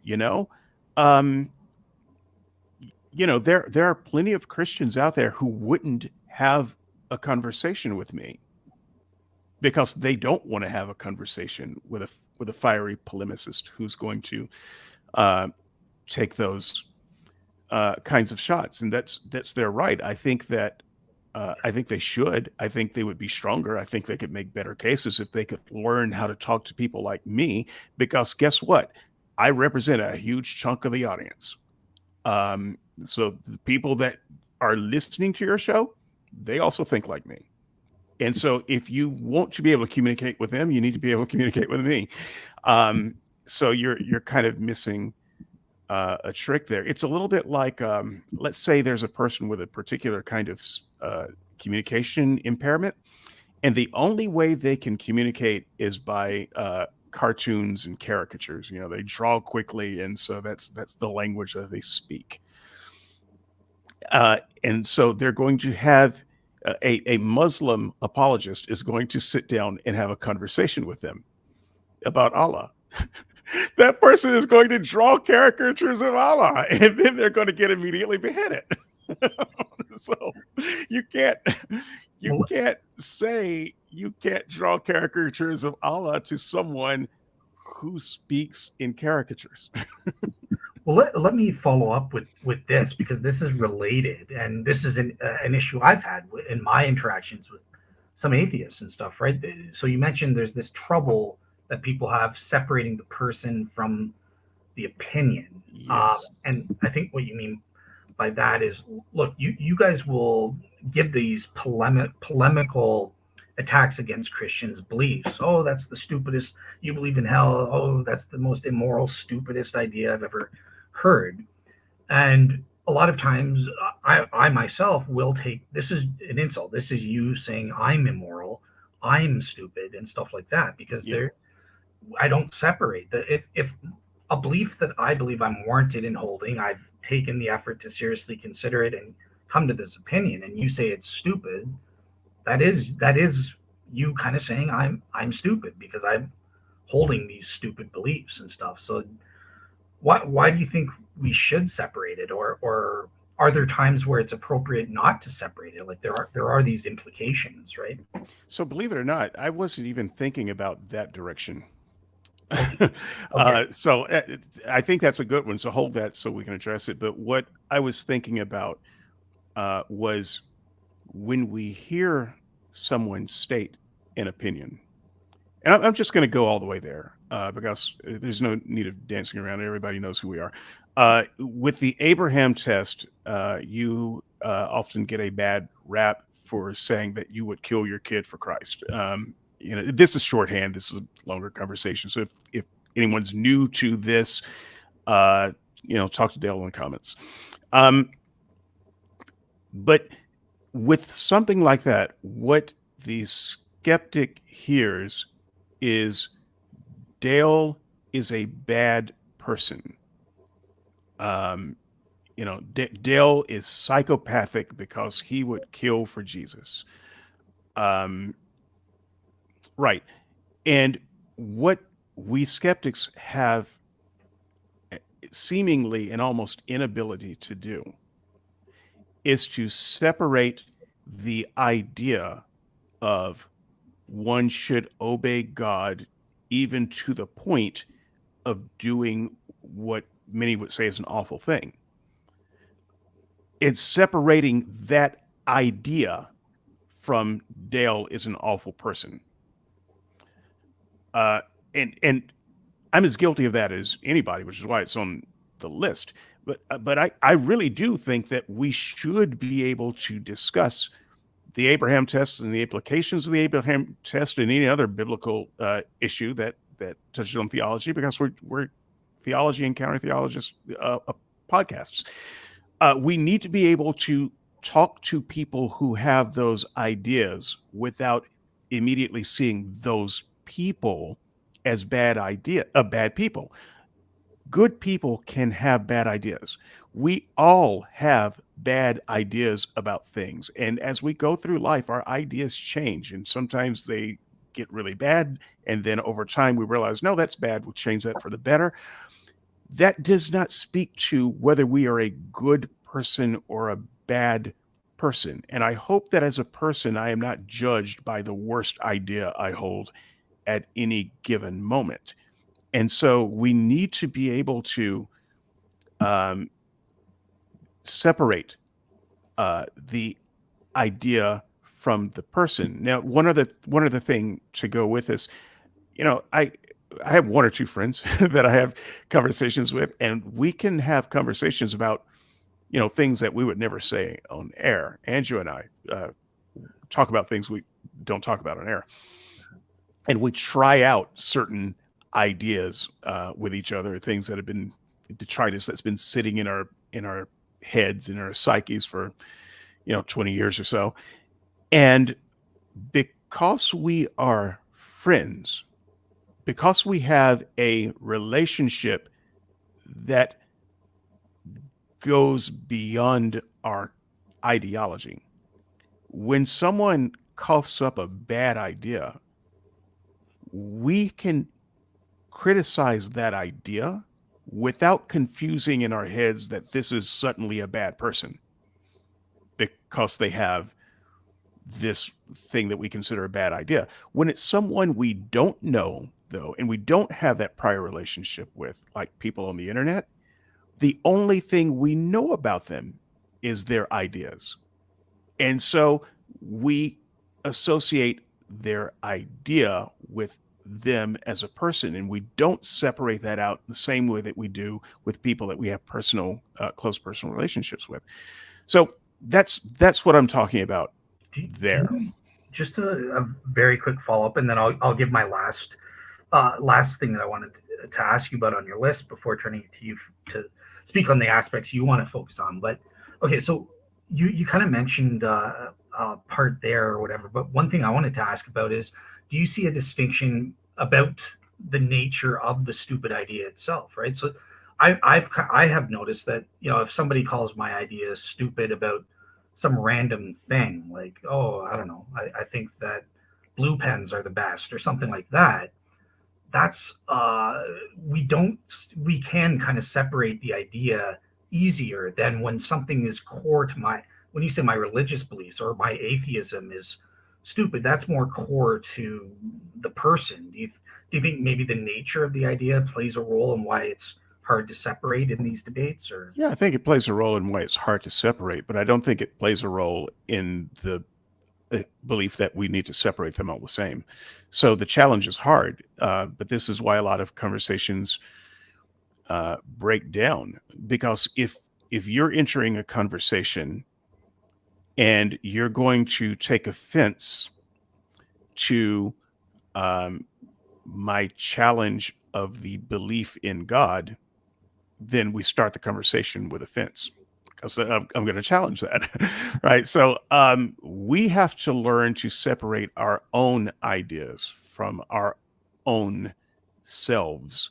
You know, myself, me, David Johnson, is more than the collection of ideas I have in my head right now, because those things change all the time. okay, fair enough. We do have a question from the audience, Digital Hammurabi, and he's just kind of piggybacking here and saying, at what point does a person in this situation become a bad person? Um, Yeah, I don't know. Um, I don't know. If you knew some of the things that I have believed in my life at different points, you would say that I was a bad person. If you knew some of the things I believe right now that I haven't shed, you would say that I was a bad person. So I don't know. I don't know what a good person versus a bad person even is. I think there's something kind of metaphysical uh, about that idea that I don't necessarily hold to. I don't think that people are good or bad. I think that people are people, and we can choose to find things in people that we like and relate to, and can expand our social IQ uh, with, or and we can find things that we don't like about people and that we would like to distance ourselves from, so that they don't, affect us in negative ways. And that's a judgment call that we're making with every individual all the time. So I am not talking to you today because you're a good person, and I did not talk to you yesterday because you were a bad person. And your ideas, I doubt, between yesterday and today have, I doubt they've changed, right? And I don't know what all ideas you have since the last time we did a show together that have changed. But that also has no bearing on whether I find benefit in talking to you and having a relationship with you. So I try not to think about whether a person is a good person or a bad person. I can talk about the things that they do, the effect that that person has on society in general, and I can make decisions about how close of a relationship I want to have with a person based on the negativity that they put out into the world and how they negatively affect me. So let's speak more in that language and less about whether people are good or bad in some metaphysical way. all right, cool. All right, so the last thing I want to ask you about on your list here, we are not comfortable admitting ignorance. So this is something that I've found to be something that's kind of related to my third point about. I've noticed that the something that really prohibits me is when I note persistent hypocrisy and a double standard. And obviously, I notice this more on the atheist side than the Christian side. You might disagree with that, but there is this double standard when it comes to this topic about admitting ignorance. So atheists and skeptics, they're almost proud and almost like virtue. It's almost like a virtue, like, oh, I'm so proud to admit I don't know. I'm a hero because I can say I don't know how the universe was formed or how DNA was formed or something like that. And I think you're right that, yeah, if you don't know something, it is a virtue to just be upfront. It's no shame to say, I don't know. But I have noticed on the opposite end, when atheists challenge Christians, for example, on the mechanics of substance dualism, how does the soul interact with the body? And if the Christian says, look, I don't know, it's almost like, haha, we got you. You're not warranted in believing in the soul or something like that because you don't know all the details about it. So have you noticed any kind of double standard, or what's your take on this? No, I think it's bad on both sides. There's a pox on both houses, and I don't think that either house has a worse case of the pox than the other. So this is something, these things on this list are things that I think that we all do pretty bad. So part of the poison associated with not admitting I don't know is found in a couple of other places in my lists. One of them is the expectational goals. So we've already talked about that. If you have an expectational goal of, I'm going to save your soul, and the most important thing in the world is saving your soul. And if that means that I have to state something more emphatically than I really believe, or state something that I don't really understand and pretend like I do understand it, but the result is it saves your soul, then it was worth it. So this is kind of where expectational goals can cause us to veer away from the more honest, just saying, I don't know. And so the other place where that shows up, maybe we'll get into that in things that we can improve. But yeah, well, it's about winning. We're trying to win. One of the things that debate does is it fosters the idea of winners and losers. So if your goal is winning the point or winning the debate or coming across so that the people who hear it a year later think that you won and that you were smarter and that your points were better, if that's the goal, then you are going to avoid saying things like, I don't know, because you know what? I don't know is not a winning position. That's a kind of a losing position. If you don't know and the other one deigns to know, then they're going to have the advantage, because the hearer is going to hear one person being sure about a thing and the other person saying, well, I'm not sure about a thing. So that we just kind of naturally give the win to the person who's more sure. Um, so if your goal is winning, once again, it's kind of this expectational goal of the conversation, when that gets off kilter, then it becomes harder and harder to admit what you don't know. And so I think that because both sides often have goals that are off kilter, we don't, when we should, admit that we don't know something. Yeah, I totally agree with you, right? And I see we have reason to doubt here. So I think it's either Jordan or Jared, not sure who, but he's kind of agreeing. Look, his goal in the debate is to promote the truth. The truth that's smarter and better. Oh, okay, goodness. But anyways, yeah, I think in our debate when we did the Great Shroud debate, that was the main goal. We wanted to look and try to progress towards the truth as much as possible.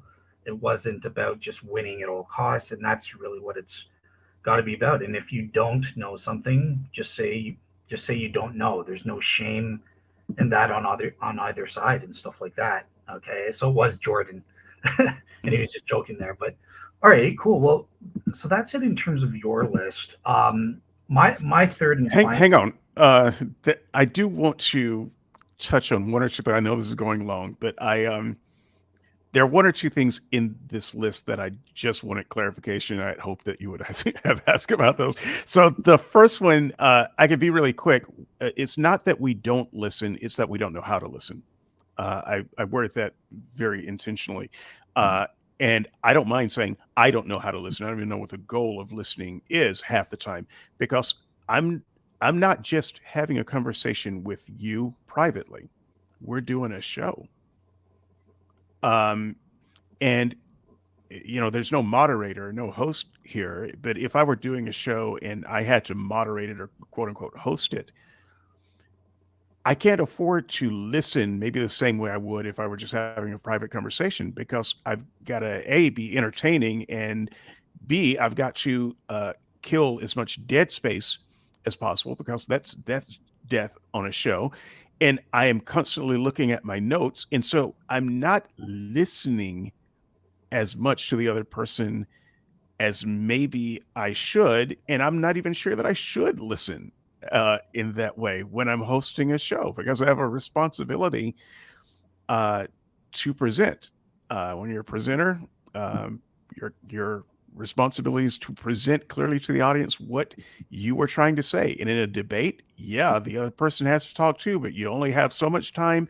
And so you can't spend all of your time carefully considering what the other guy is saying. You have to be very aggressive, and that cancels out a lot of opportunities to listen. So as someone who hosts shows and conversations, I do not even know what the goal of listening should be or how to do it well in the context of doing a show like this. I invite comments from the skeptics. I think listening is very important and all that yada yada yada. But if you're doing a debate, you're trying to win.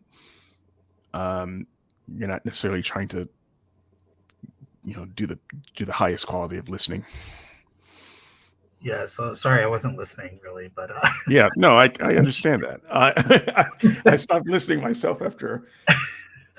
all right, cool. No, I do agree with what you're saying in terms of the debates and stuff like that. There is to some degree where you can't be intensely listening because you've also got to be preparing your own response and stuff like that, and at the same time, right, for the rebuttal phases and stuff. So obviously there are pros and cons to the debate format and stuff, and it's not always conducive to like doing a serious listening and stuff like that, because while the guy's talking, oh, he said this, let me try to find a counterpoint and stuff like that. But right. yeah, so I can understand. Yeah, in the fog of war, I can tell you, anyone who has not done public debate or anything like that, you have no idea. You have no idea how hard it is to become a good listener if that's the only model that you have. When you are on stage, the clock is ticking. You only have so many opportunities to score points. It's really hard to listen in the way the audience would think is, the way we ought to listen. So I can tell you, I listen very differently when I'm having a private conversation with someone than I do when I'm on air. And it's hard to balance the various needs of on airness with good listening. The other one, I just real quick, we try to force our interlocutor to speak our language when making their point. I was mostly thinking about me on this one, so I just want to. This is more of a confessional Okay. than anything else.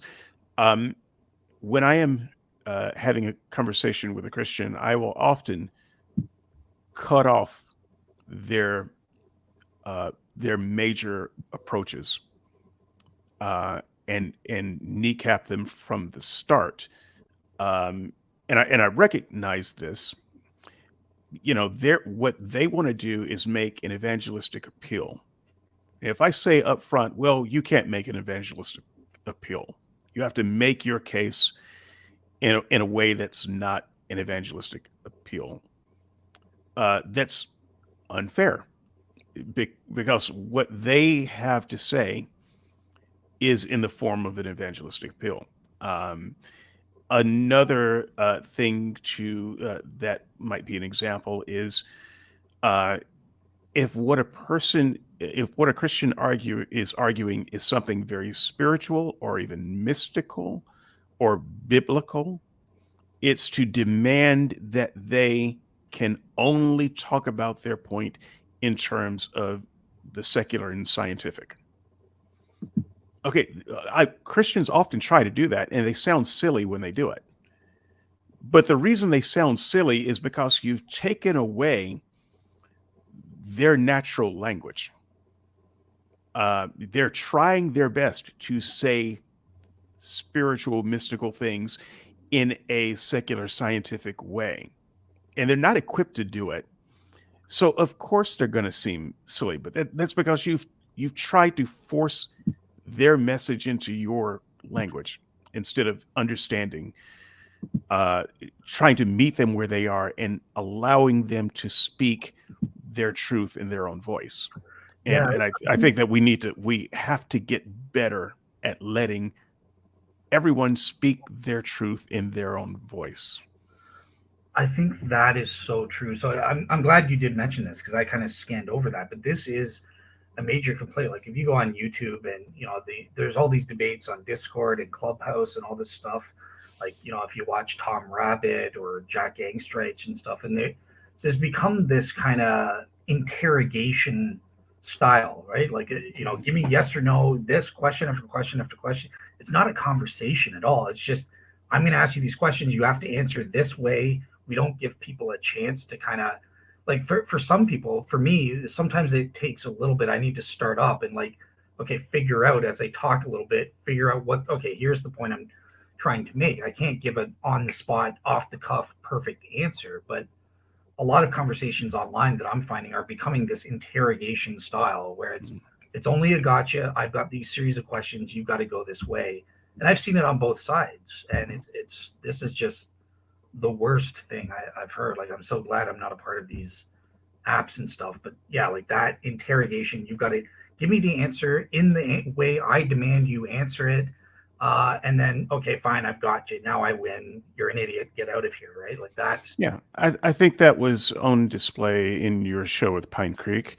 Um, and I don't want to upset Pine Creek fans. I liked Pine Creek before he was cool. So, um, but I think that Pine Creek has a very specific kind of style, and it's a very rapid fire uh, style that tries to get to the what he thinks is the heart of the point uh, very quickly, and then he can come in on that and move on, just kind of clear away all the dross. And so, answer this question, answer this question. Okay, then it's this. Then you don't have a case. And I think that you, in particular, are not cut out for that kind of style. I'm not either, by the way. I don't know that I would do well either. But the kinds of cases that you make for the things that he was asking, there's no way that you could make a good case in that format. And Pine Creek isn't cut out to have the format that would give you the best chance to make your case. So I just think it's one of those situations where you were forced into speaking someone else's language when your case, you simply are incapable of making your case on those topics in that way. And so I think it was unfair. And I think people listening to that show should recognize that there are good reasons to disagree with you on just about everything, but they didn't hear those reasons on Pine Creek show. So fair enough. All right, cool. Well, all right. So my third and final point, it's something we already touched upon with this, like the ignorance question, but it is I've noticed people have double standards, and there's this persistent hypocrisy, like when having debates online and stuff. And there can be examples on both sides. So I wanted to kind of get like I think this is a major obstacle to having good conversations, stuff like that. Like we need to have consistent standards. Let's do our best. If we see our side doing something wrong, okay, let's just politely kind of say like, okay, no, you've got it. Let's be consistent here. Let's apply the same standards, and that's the way to bring the conversation forward. Have you also noticed in your online dealings any kind of problems related to this double standards that gets in the way of the conversation? yeah. So yeah, I think there are definitely double standards, but it's one of those both sides kinds of things, pox on both houses. And I'm going to drag the debate format through the mud again on this one. So if you have a panel debate, two people or three people per side, let's say two people per side on a debate, and your partner makes a point that you don't agree with, that format is the wrong place to then turn to your partner and say, no, you're wrong about that. I very much disagree on that point. And then you kind of throw your partner under the bus, and then I, that is a terrible format for that sort of thing. But my point is that format is simply not conducive for anything other than a double standard in that way, which is one of the reasons why we should probably seek to find other formats to communicate. Because ultimately, what we want to do, what we should want to do, is not win the point, but to make sure that the best and cleanest case is made so that people who are listening can make a good decision based on the best information you can present. And if that means, in a conversation that a Christian has to take a moment to have a sidebar with another Christian and disagree on a point, they need to do it. And the same thing with a skeptic. When skeptics present really bad and or dangerous ideas or ideas that are not conducive to good secular humanism, they should be called to the carpet on that. We need to be policing our own sides. And I don't like the word policing at all, but honestly, if Christians are going to make better arguments, then and if they're going to hear, if there's any chance that they're going to hear criticism, it's got to come from you. It's got to come from other Christians. It can't come from us. They're not going to hear us. And the same thing with skeptics. When we hear skeptics saying bad things that are simply detrimental to a good cause, we need to be the one to police that. We need to be the one to speak up. We don't need Christians to jump on Robert Price. Skeptics needed to do that. That was our own house, and we needed to keep that in order to the extent that we have a house or a tribe to keep in order. So I don't. This kind of goes to a point that I made later about echo chambers. Mhm. We can't avoid echo chambers altogether, but we need to rise above them better. And people like you and I who have platforms need to care less about our audiences liking us Mhm. and care more about putting true things into the world as we understand it. So I'm really glad you said that because let's just say I've started a few questions from the comments, and we'll ask that at the end after you do the next section. But one of them, you're going to have to say something that one of the atheists in our audience disagrees with. But we'll get to that at the end, kind of thing. So yeah, you have your final section where it's like things we need to work on. So yeah, do you want to take some time to kind of summarize those or highlight the Yeah. specific ones you want to talk about? Yeah, I'll do a rapid fire read through because we won't be able to talk about them all, and I'll just come back on one or two. By the way, on atheists who disagree, look, I invite this. I don't when I say come at me, bro, come at me, sis. I'm not talking to Christians. I say that on red letters more than I say it on 4S. come at me. I can I can handle it. So let's have that discussion. I'm not afraid of that. So things that we all need to work on is how I phrase this.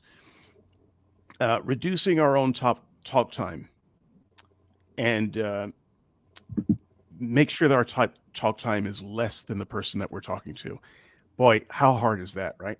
But I think it would help. Giving our interlocutor the last word, because everyone knows that the most important word of a show is not the first word; it's the last one. Don't be afraid to let that go. Being able to accurately summarize our interlocutor's position. This is so important. so important. We should not leave a conversation where we disagree, where we don't uh, each summarize the position of the other just to make sure that we understand the thing that we're arguing. Otherwise, it's just straw manning, and that would have been a waste of time. We need to do better at still manning our interlocutor's position. I've not always been a big fan of still manning. I believe that people, if people are making a bad argument, you should let people make the argument that they want to make, even if it's a bad one. But I think that there's a combination of both here. You shouldn't try to correct the person who's making the argument and telling them what they should or shouldn't think. But you can also say, I see where you're going, and an even better example of that to make your case might be, because that's a part of fully understanding the other person's position when you can steel man that position. And I think that that would help. Assuming your interlocutor has intellectual and conversational integrity, rather than assuming that they're disingenuous. This one, again, I'm preaching to myself. I make this error all the time, and you're talking to someone and you just think you're just saying shit so that you don't lose. Even if you think that, you should just keep it to yourself and find ways in that conversation to assume, even if you're wrong, that they are being honest. Otherwise, why are you even having a conversation? At that point, you have no reason to continue if you're really convinced that they're not being honest. Not being dismissive. This one, not being dismissive of your opponent's take. Not being dismissive of any argument your interlocutor takes seriously. I got to take a second for this one because, again, I'm preaching to myself here, and I'll just use an example between you and I. Every time you say "shroud," my eyes glaze over. I've studied it, I've considered it, and if you're stating an opinion that's based on shroud, whatever, I just dismiss it. I don't even want to talk about it. However, I have come to the conclusion that that is an incorrect way to go about it. It's not that I am going to, start thinking that the shroud is an important thing. I'm not.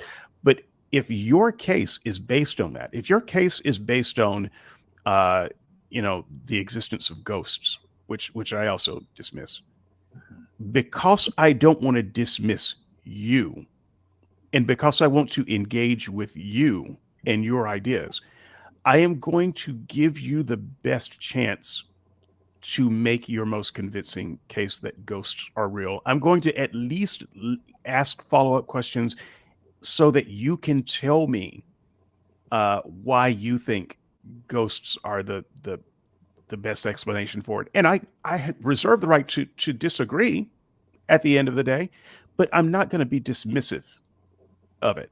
If I've agreed to have a conversation with you, I'm going to have a damn conversation with you, and I'm not going to dismiss half of everything that you say because I think it's ridiculous. So this is something that I will have to work on because I'm not there yet, but I'm convinced it's necessary for both sides. We need to stop being dismissive of the things that are key to the other person's argument. You're not having a conversation at that point. The rest of these go quickly. Recognize our own presuppositions. That's obvious. Providing good sources and acknowledging when our sources are weak or when we don't have sources at all. I just did put out a red letters today, and I had a particular theory, and I acknowledged as I spelled out that theory, I don't have a single academic source or otherwise for this. This is my gut feeling. I might be batshit crazy.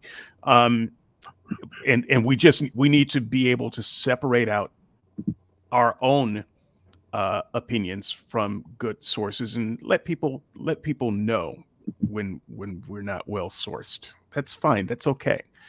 Walking away from discussion with hard feelings. We should never walk away from a discussion with hard feelings. We just shouldn't. So if the discussion is rough, we should spend some time, at least off air, but hopefully on air, separating that discussion out and getting rid of the fog of war so that we don't walk away with hard feelings toward the other person. Um, we've taken the discussion too far when we do.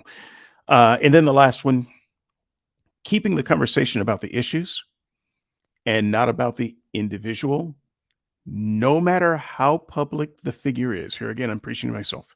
No matter how public the figure is, and no matter how bad uh, their ideas are, or how badly they've personally messed up. So, just as an example, um, when I talk about Ravi Zachariah and his hypocrisy, I think that's probably not the best way to talk about this productively, because the issue is not Ravi Zachariah is a hypocrite.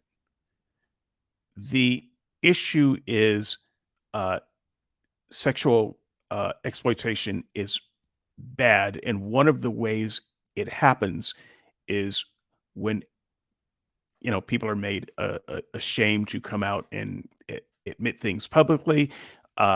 It's okay to say that this public figure made a mistake, and often people in high figures of authority fall into these kinds of traps, and we should be aware. There are ways to talk about this without making the issue Ravi Zachariah. Now, that may be hard. That goes along with separating opinions from people. We also have to separate, people's actions that are harmful from becoming occasions of personal ad hominem. I don't know exactly how to do this. I've been trying to figure out how to do that. I'm open to suggestion with doing that. But just because a figure is public and they messed up badly doesn't mean that the conversation suddenly shifts to focusing on that person rather than the issue. And if you can't talk about it in a way that separates out the issue from the person, you probably aren't ready to talk about it yet.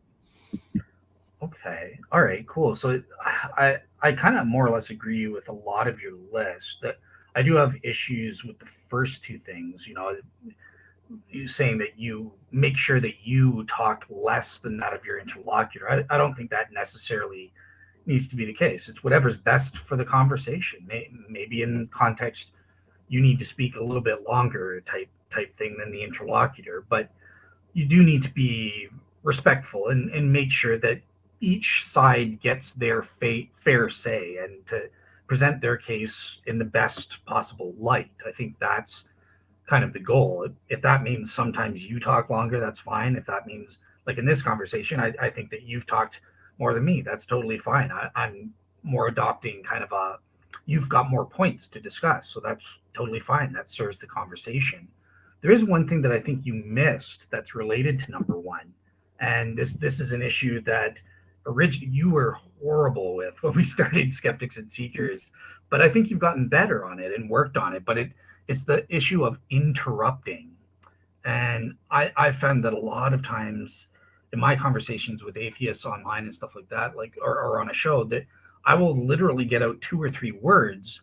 And because so with you to focus on you, like you obviously anticipate where I'm going. We know the points that we're going to make and the counterpoints and stuff like that almost in advance because we've heard it before, but the audience hasn't. So if I get out three words or something before I make my point, and then you're already interrupting, that's not good conversation. It leaves the other person feeling like they're not being heard or getting a fair chance to say their point. Even if you have a counterpoint, I don't care. Let the audience hear me make the point, then you come back on it. So not interrupting your interlocutor, I think, is another key sort of a stylistic piece of advice that would really help with conversations. And to your credit, you have gotten a lot better on that compared to the first season of SNS. So yeah, I don't know if you have anything to say about that. I just wanted to make sure I didn't interrupt him at that point.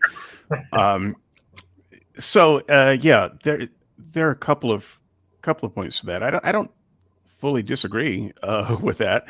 I think, kind of to your point, it depends on the kind of conversation, because sometimes a conversation where people occasionally talk over each other and pound the table, sometimes that's a better conversation. Depends on the people involved in the conversation. Um, Sometimes it isn't, and so you do have to be sensitive to that. When I interrupt, especially in the first season, as bad as I was, I notoriously don't take notes while I'm on the show. A lot of people take notes while they're on the show. They have a pencil and paper and they write, or they take notes on their laptop. For me, taking notes during live action is so distracting, and it guarantees that I'm missing some important part of what you're saying, because some part of my brain is focused on forming notes for the last thing you said. So my memory also notoriously bad. If there is a very important clarification that I need you to make, I found that it was better, at least for me, to just interrupt, ask for that clarification right now before I forget about it, because I'm not jotting it down. I'm not coming back later to do it. And so if you've got a 10-minute speech to make, I don't mind you taking a 10-minute speech. I just want to be able to get clarifications um, along the way. And if you say something, for instance, here's where I think interruption is justified. If you're making a statement that is factually untrue in a way that would um, change your argument, if you knew the other fact, I think it is almost required for the person to interrupt and say, "Oh no, in this case, um, you should be aware that I don't actually believe that." And it sounds like you're making a case based on the idea that you think I believe something that I don't believe. So it's almost rude to let you go 10 minutes and then say, "Yeah, I don't actually believe that." Okay, I kind of disagree with that. I do. I can understand, like, if someone's going on for 10 minutes and it's not like it's supposed to be an uninterrupted opening type deal, then I think you can just like very quickly interrupt for clarification. But when you interrupt to like correct the other person, or in some cases, like what would happen on our shows is you would proceed to misrepresent what I was going to say and stuff like that in some ways, unintentionally, not on purpose, but you would represent, oh, here's what Dale's going to say, and here's why it doesn't work, and it wasn't what I was going to say. It was a little bit twisted, so that kind of throws the other person off. So I think that's where we need Yeah, to be a I little. agree. I think that that sort of thing is rude. A lot of us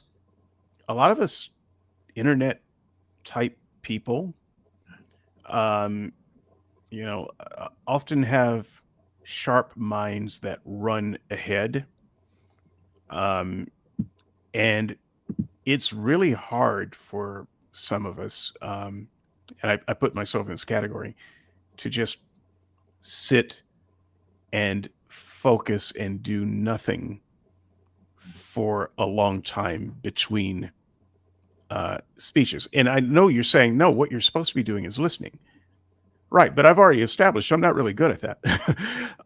And there's a part of my brain. I mean, one of the things that I used to do to help try to keep me from interrupting is I do cubes. I'm a cuber, so I usually have a stack of cubes around, that You I got that I rubric do.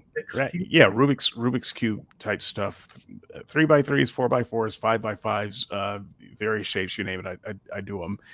Um, and so that would occupy a, the part of my brain that's rushing ahead, um, so that I don't feel as itchy to jump in and say, "Yeah, yeah, I got that.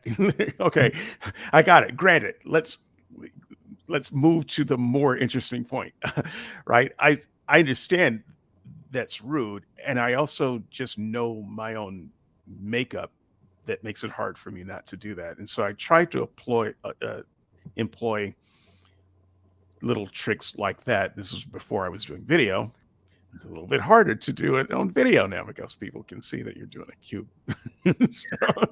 so, um, yeah, I agree with you there. And even if I know where your point is going, it's irrelevant because I have to practice my own preaching, which is we're talking to the audiences behind us. So my audience may not know where you're going, and I have to give you a chance to spool out that point. Gotcha. All right, cool. Well, I think that covers it in terms of all of our points. We do have three audience questions. So, do you have any? Is there anything else that you wanted to say and stuff, or do you think you feel you've represented your take? I think we could talk for 2 more hours and not scratch the surface. Um, in fact, we have talked for hours on end about this stuff. So what people are getting is the surface gloss of the stuff that we have talked about. So I'm just going to say I think that I'm very satisfied with the content that we've talked about, and I would just request that the audience give me a little bit of time to integrate some of these things because when I recognize something that I'm bad at or something that I need to improve on, that's not going to happen in a day. It took a long time to get this bad at it. It's going to take a while to get better at it. So have a little bit of grace as we go through that. Fair enough. Yep, and that works both ways, right? Like, I mean, I've got my own issues that have taken me a long time to kind of work on, and they're still works in progress and stuff like that. So, yeah, I think it's whether you're Christian or atheist, we've all got things that we need to work on and to keep working on, and stuff, and always be vigilant in trying to have that proper debate or discussion etiquette type thing. So, all right, cool. Well, let me turn to our first audience question from Digital Hammurabi. And he's saying, kind of going back to what we were talking about a while back there, should we be focusing on dangerous ideas rather than identifying some person as bad? Um, yeah, what's your take on that? Yeah, I think that this is the separation between ideas and the person. Um, there are people I like who have some bad ideas that I think are dangerous. And I don't have to not like the person to address the ideas. I think we have to learn how to talk about people less and ideas more. And I'm in this thing because I think Christianity itself is a dangerous idea as it's largely understood and practiced. That's that's different from saying I think Christians are bad people. Um, so let's by all means let's try to make this as much about the ideas as possible. We're humans. It's hard to make that distinction sometimes, but that's something that I'm committed to doing. Yeah, I think on my end, again, for the purposes of conversation, in general, I like this principle, and I think that it's a good thing to do for the sakes of conversations and stuff like that. However, I will admit, as a Bible believing Christian, there are points when we do judge a person as being bad, or it's there's this saying kind of thing: God loves the person, hates the sin. I don't know if that's necessarily biblical, even though it sounds great because there are verses where God doesn't really separate the sin from the sinner, and it does say literally explicitly he hates certain sinners. So in some ways he loves these sinners and he hates them simultaneously. Not I'm not going to get into like a hermeneutical lesson as to how we reconcile that, but um I do think that it is sometimes appropriate, if done in a loving and edifying way from a Christian perspective, to point out that you're a sinner or you're sinning when you do this kind of thing, right? And we need to point that out, that we do have character flaws because we are contaminated by sin and stuff like that. So, especially in the sake of conversation, if you're having a conversation with a Christian, we do need to reconcile with that essential core belief, and that might entail us labeling the person as, yeah, we believe you are a sinner. We're all sinners. I'm a sinner, kind of thing. And it's we can't always separate the bad deeds from the person themselves. Yeah, I think that's a matter of personal, how you integrate this stuff into your personal life, and that becomes a personal choice. I agree very much that it's very hard to separate the idea from the person. For conversational purposes, we need to do it if we're going to have a conversation at all. But it's a little bit like, let me see if this analogy works. Separating the message from the billboard. Well, that's kind of impossible, isn't it? If you've got a message that's painted on a billboard and the message is bad, the billboard is not the problem. The message is the problem. However, the only way to stop that message from spreading is to take down the billboard. Um, and this leads into things like cancel culture and things like that, which I don't necessarily want to talk about. But um, the only way to cancel certain messages, so it seems, is to cancel the people presenting those messages. And I think, as someone who is very much against cancel culture, you would say, no, we have to be able to separate the message from the person. And so you, I think you understand, at least from that analogy, where I'm coming from. But at the same time, the billboard analogy says the message is the billboard. Gotcha.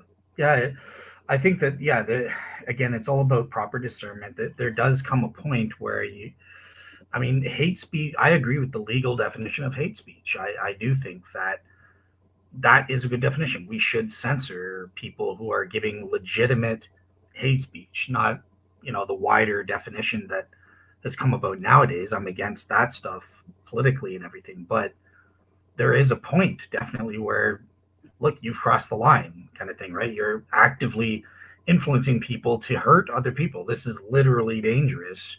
We need to stop you from promoting this and stuff like that. So, yeah, I would agree with that. All right. Next question is from one of your fans, Per Aspera Ad Astra. And she asks, bad and good are subjective ideas. They can become objective only based on shared goals. Um,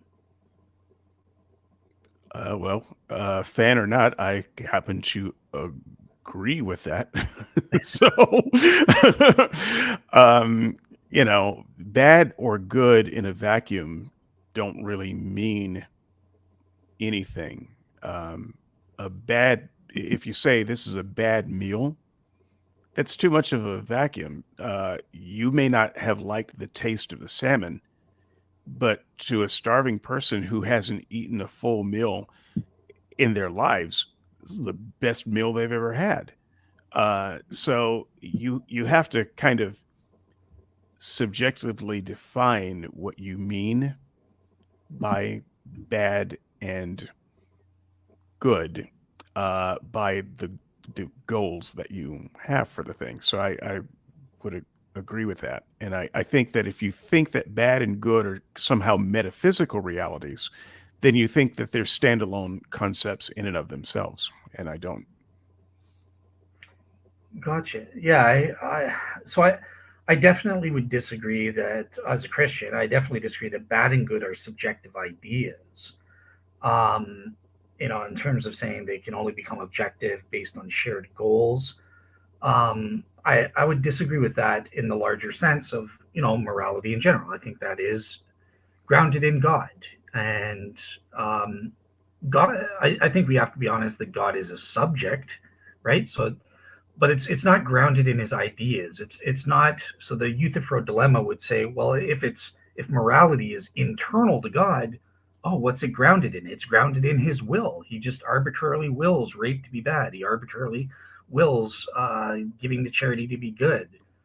No, that's not the Christian claim. It's internal to God, but it's grounded in his moral nature itself. And some people want to say, well, that's an objective standard because it's not based on human opinion or something like that, or it's not even based on God's opinion or will. It's objective to what his nature is. But again, when I debate the moral argument, I don't really care about using the objective versus subjective distinction. I more try to argue that there are logically necessary moral truths, which include moral principles and lower level derivative moral duties. So I argue for the logical necessity, and I think that's a more helpful argument than distinguishing objective and subjective, because guess what? God is, technically speaking, he's a subject. So morality, if it's grounded in God, that's kind of subjective, right? Unless you define objective in a certain way. So yeah, that's kind of my take on that. So Yeah, well, and it should concern you that I agree with you. okay, so this conversation So, is over. Yeah, if David's agreeing with me, that's oh my goodness. well, I mean, objective and subjective are kind of hot button terms that have come to not mean very much. And I do think that if we talk about logical necessities, I think that we can talk about logical necessities almost in the same way that we talk about evolutionary imperatives. There are some things that rise above what we want to be. These are things that simply are, and so if that scares anyone and makes them think that I am promoting some kind of objective morality, you're wrong, and you're just not hearing what I'm saying properly. I think that reality is reality, though. And if you can talk about moral realities in a way that's logically necessary, that's a conversation I'm very happy to have. All right, awesome. So now we come to my favorite one. This is fellow atheist Jordan from Reason to Doubt, who I think is a great guy and a great interlocutor himself. But he's going to be challenging you a little bit here, David, because look, he Come says, at me, bro. so he says, look, tribalism is a problem for theists and atheists alike. I agree, obviously. But, oh, a little provocative for you, David, because you're a Jesus mythicist. He says, just suggest that Jesus existed if you want to see dogmatic atheism. Are you a dogmatic atheist there, David? You are a mythicist. So what's your take on this? I feel like I don't understand the question. So, am I a dogmatic atheist? Am I an atheist based on dogma? No, I'm an atheist based on the reality seems to suggest that is the thing that is true. So I'm trying to feed back in my opinions that which I believe comport with reality. Um, it's not based on a religion or a dogma or something like that. And so if you can show me in through reality that it is not true and that there's something else, I'm happy to learn that. Um, so I think that religion almost by necessity is dogmatic because you don't get some of the most important religious propositions without some kind of special revelation of dogma. It does become a matter of dogma in creeds and such. What is the Trinity? Well, that's a dogma. That's not something that you come about as a natural idea. So I don't think that I have any dogma with regard to my atheism. I recognize no creeds. I recognize no prophets. Um, I recognize reality, and I can talk about reality as I understand it. And when I am wrong, I correct my model of reality. But so far, it hasn't been corrected to the point that uh, belief in God would be the outcome. Gotcha. Okay, cool. And just for, so your knowledge, in the comments, Jordan is qualifying what he meant. He's not trying to say that you necessarily are a dogmatic atheist and stuff, but that's ruining the wedge I was trying to bring between you guys. So Oh, I'm sorry, gonna sorry about that. Well, I mean, I'm I'm gonna all for wedges. I mean, if you can do it. let me try to twist the knife a little bit if I can. But Okay, um, come on. me and you have done shows on Sure. your reasons as to why you are a mythicist, and obviously you have a non-standard definition of Jesus mythicist, right? Where Mhm, you're a myth, you just argue for mythicism in the sense that you believe Jesus is a myth in terms of the full gospel Jesus and stuff like that. That was mhm, kind of on that front. You were even saying even some Christians are Jesus mythicists and stuff, mhm, right? But um, one thing I want to say, kind of restricting it to the normal sense of Jesus, like a historical figure named Jesus who inspired the Christian Gospels, kind of thing. You would also believe he didn't exist. that's correct.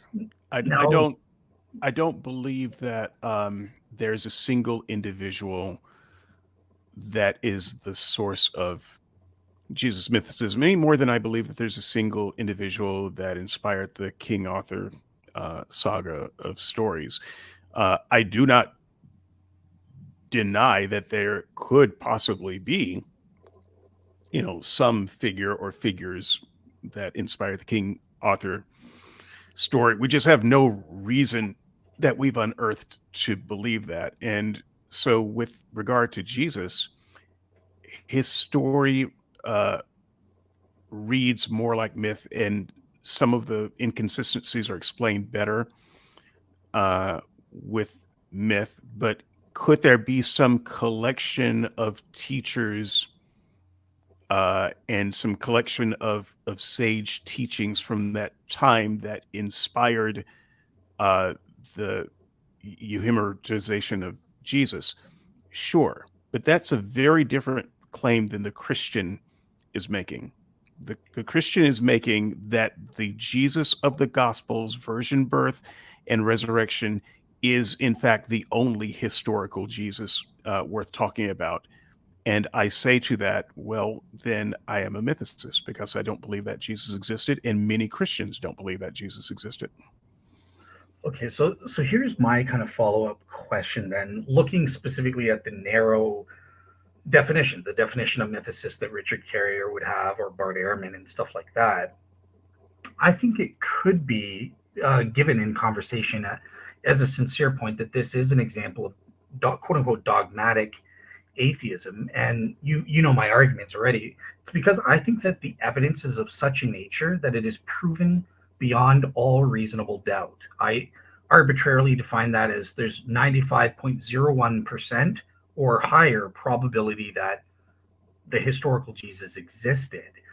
Now, that could be offensive, right? Because I'm saying that you are unreasonable and in this epistemic sense. Do you think do you think it's possible for someone to what's your take if somebody says, look, things are proven beyond all reasonable doubt, and this implies that the interlocutor is unreasonable? Is that something that is possible? Like, we do have. I think it's a statement that we should try to avoid. It may be there may be another way of saying it um, that would not immediately imply that your interlocutor is stupid or that they're being unreasonable. Because go back to an earlier point. If you think your interlocutor is being unreasonable or is stupid, you shouldn't be having the conversation. So the problem is with you, not your interlocutor. You're the smart one, and you know that your interlocutor is the stupid and unreasonable one. So why did you turn on the mic? Um, so I think we have to find ways to recognize the reasonableness of the position of the other. And reasonable doesn't have to satisfy your Plantingan idea of warrant. Reasonable just needs to be that for that person in that person's understanding of the universe and with the capabilities they have good reasons to believe what they are believing. It doesn't mean whether it's, overall warranted to believe that. it's reasonable for a small child to believe that the earth is flat, even today. All right. But it may not be reasonable for that child's parent to believe that. And but we need to just stop making assumptions, I think, about what is reasonable or not reasonable for other people, because there are a lot of things that you would have to know about that person that you don't know to make that statement. Never. That being said, I'm not offended by you saying that it's beyond all reasonable, uh, all reasonable doubt. I just think that you have to kind of recognize what you're saying when you say that. So I believe that it is reasonable for you to believe that Jesus was a real person. I know within my own head that it is reasonable for me not to believe that Jesus was a real person. And the only thing that we can do with a conversation is present our best case without passing the judgment on our case, saying that ours is the only one that's reasonable. Gotcha. All right, perfect. Well, yeah, that does it in terms of the questions that I can see. I know we're getting a lot of comments interacting, but I think I've covered all the questions that I was able to see. So Feel free to throw in some comments. I don't have access to the comments, and even though I've got a bladder full that I need to go empty, this is I don't usually have live opportunities for live comments and questions and things on my shows, and so I'd love for you to share some of the comments as they've bubbled up. okay, just random. Okay, well, here's one Yeah. from Titan. So kind of on the mythicist thing, there are Mhm. Shakespeare mythicists, right? Which doesn't matter at all in a discussion of the parallels between Cleopatra and the poetry of Omar Khayyam and stuff, right? But Mhm. obviously it's out of context and stuff, right? But yeah, like that. Yeah, no, that's fine. That's okay. Right. The mythicism that you might have about one figure or another, especially with regard to religion, isn't the big issue, unless the issue itself is mythicism. Because what Christians should know going into the discussion is that we're all atheists are mythicists about something. Okay. There is some person or something that we think is mythical, otherwise we would be believers. So, uh, let's not, Christians should stop being shocked that, there are skeptics who believe that thing is mythical. But skeptics ought to not be satisfied with just saying, well, I think that was a myth, and so I don't have to interact with it. That's not true either. And so my entire conceit of writing Red Letters and doing the Red Letters podcast is that we're discussing uh, whether you believe that Jesus was real or not. What we're discussing is the teachings that are ascribed to Jesus. The teachings are real. I don't care if Jesus was real. It doesn't matter. If the teachings themselves in isolation are good teachings, then we ought to be able to recognize that. And if they're bad teachings, we ought to be able to recognize that, regardless of whether he was real or not. And so that's part of kind of what the skeptic has to do when they engage in the conversation. We don't believe that there was the Jesus of the Bible was real. We don't believe that God ever spoke to Abraham. Many of us don't believe there was a such thing as Moses. Maybe there was, maybe there wasn't. We don't care. There are lots of things that we don't believe, but these things are still culturally and philosophically important enough to spend some time with. So, my mythicism is generally irrelevant to the theological conversation, unless that conversation is itself about mythicism. And then that's not a theological position. That's more of a historical debate that you're having. All right. All right. Well, here's one that's kind of political from Reason to Doubt. I don't know where the line is on, look, we have an idea we should discuss, and quote unquote harmful idea we should eject from the public square. And then he talks about he thinks Nazis are definitely they're on the bannable side. Just to kind of let's personalize this. There is this issue. I'm sort of famous for defending the Abraham test, for example, right? And There are people like Tara who's been on the show kind of thing, and she's like, yeah, look, you need to be ostracized. You are dangerous. You have this harmful idea that it was okay for Abraham to obey God's order to sacrifice his son Isaac. Um, where would you draw the line between an idea that we should discuss respectfully and stuff like that versus, look, you're harmful. I'm calling the cops, and I'm gonna do everything I can to destroy your career, to censor you, to protect society, kind of thing. I don't have a line.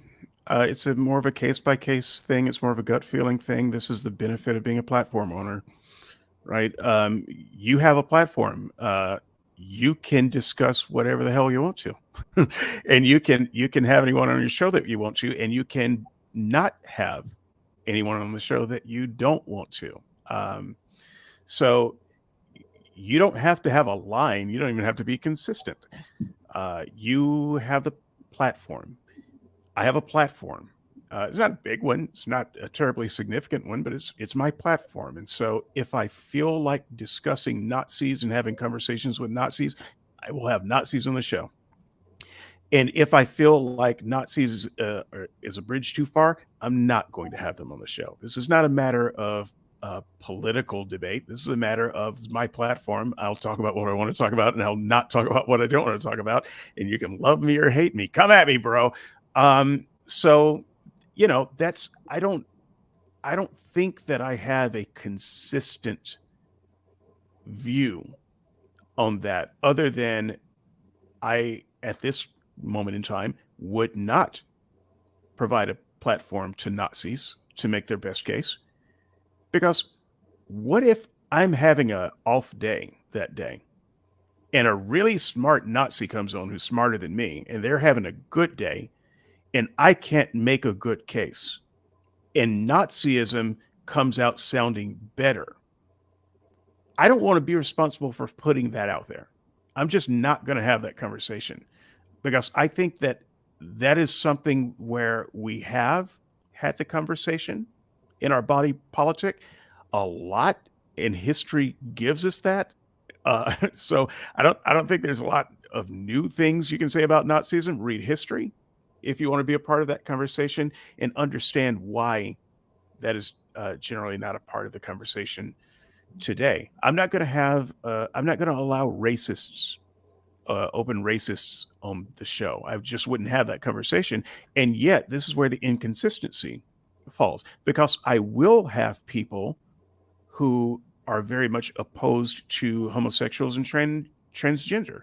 Well, why? Where's the line? Because I'm against that kind of bigotry as well. However, I think that is a part of the religious conversation that I am trying to have, and that's one of those places where I have to say, okay, for the sake of the conversation, I'm going to have to swallow my dislike and try to have a reasonable conversation about that, because that is absolutely germane to the greater conversation that we're trying to have. So yeah, I'm sorry, I can't be pinned down with a consistent line that I've drawn somewhere. And I don't know that anyone else can either, but if I ever cross that line, if I ever do have a show that I feel like, oh man, I wish I hadn't done that, I'll come back and say it. And if I ever change my mind about, having conversations about Nazis, I guess you'll see a show about Nazis at some point. But right now it's a case by case gut feeling. All right, awesome. And here will be the last one, just because we're approaching the 2 hour. We're over 2.5 hours. So here's 2.5 hours. Come on, man. That's like half an SNS. What are you doing? Hey, I was up till David Russell kept me up till like 2 a.m. kind of after the show with Tyler Vela and Joel Furches last night. So I'm tired. Right. If we have to present a short show, okay, one more. Yeah, I will say that when I was on SNS with David as my co-host, some of those SNS shows were like 4 hours. Yeah. It's insane. So and then there would be an after show. So. An after show. Yeah. We really need lives. But yeah. So here's the last comment. It's kind of related, but so look, holy wars are historical proof that God belief is not always benign. Oh, well, I think that's more you than me. I think that any holy war is proof that God belief is not always benign. It's obviously not benign because we're having a war to kill people who believe otherwise. So I don't I don't I don't believe in holy wars. I don't believe in holy. So um and I'm not a huge fan of war. But when you put them together, I think it's bad every time. And if that's fueled by some kind of God belief, uh, then it's bad every time. Every time someone dies in the name of or because of a religious idea, it's proof that religion is not benign. Yeah. So in a way, I was looking up just the meaning of benign just to make sure. So okay, not harmful in effect, gentle, kindly. Obviously, look, any war, whether it's a holy war or not, ordered by God or not, is not going to be benign under this definition. It has harmful effects. I've kind of described it's not the moral ideal. God doesn't like these things, but sometimes in this sinful world, wars are necessary. They are justified because there's a greater good. That doesn't mean that the killing itself is any less regrettable, or we should be abhorred that we had to resort to these means to achieve this greater good, stuff like that. But I, in the same way, I believe that there are wars that are morally justified, if not morally ideal. um, the same can be the case with God ordering. I mean, even more so with God, right? If we've got knowledge from God, a morally perfect God telling us that you have to fight this war in these circumstances, then I mean, that's even more warranted than us just coming up with our own fallible human reasoning to, oh, okay, I think that fighting World War II against Hitler is a good justified war. You're killing Nazis. That's still regrettable. That's not morally ideal. These are human beings, right? But look at what they're doing. We got to do what we got to do at certain points, even if it's regrettable. So yeah, that's kind of my take. It's the same answer and justification for anywhere, regardless of whether God is the one commanding it or not. That just, if God commands it, that's better, because so long as we have knowledge that God is the one commanding it and that God is morally perfect, then you've got absolute knowledge that the killing you're doing is morally justified. So Right. I got the sense that the comment, though, wasn't so much about war. It was about whether religion was benign. So we agree that war is not ideal, and we actually agree that sometimes war is necessary. Um, but where we would disagree is that religion would be one of the necessary evils for having a war. Religion itself becomes a dangerous thing if it inspires war. Religion um, is definitely not benign if it inspires someone to harm themselves or harm other people. And I think one thing that we may agree on about religion is that religion is not supposed to be without consequence. Religion, God is all about consequence. He has Jesus is all about consequence. I mean, if you take their message seriously, it's going to turn your life upside down. They're not trying to be benign. yeah, so this is, and I see she's commented before. This is really an epistemic question, right? Because, and it's why the way I answer this question is always very careful, right? It's basically a tautology the way I phrase it. If I have knowledge that a morally perfect God has commanded this action, then that's just logically entails that the action is morally, at the very least, morally justified, if not morally ideal. As Val the atheist, our mutual friend, said, that's of course true. That's a tautology, right? But it comes down to this epistemic question. Well, how do you know? And that's where I get into my answer with properly basic beliefs and how does that relate to warranted true beliefs and stuff like that. I don't think that I would never kill anyone or engage in a holy war based on, oh, well, the Bible says to go to war, or the Quran says to go to war, because these are proven uh, fallible books. I'm not a biblical inerrantist. And the knowledge that I gain through my moral conscience would overwhelm any kind of scriptural text that says go out and kill this. So like that, you need to assess what is your level of warrant. And I kind of said it would whatever the degree of warrant would be from these religious beliefs would have to be more than the moral knowledge I've got from my conscience telling me that God would not, in the Messianic era, order anyone to kill anybody. Um, and I'm not going to get that with Scripture because there are proven, at the very least, minor errors in there and stuff like that, and that provides enough doubt to be like, well, I don't have enough sufficient level of knowledge to, oh, I'm going to kill because this book says to kill, or something like that. So yeah, the only way would be if God directly reveals himself and provides us with a properly basic belief in the same way he did with Abraham back in the Old Testament. That's the only way, and gave me like 100% degree of knowledge or something. Yes, I'm willing to let you have the last word on that because I'm trying to practice what I preach. All right, cool. Well, that's it. Yeah, we've been going on for quite a bit. So thank you guys for listening. You guys were giving great feedback in the live chat there, and it was interesting reading your guys' take on everything and debating as me and David were talking. So thank you for listening, and have a great weekend, everybody. Bye-bye, everybody.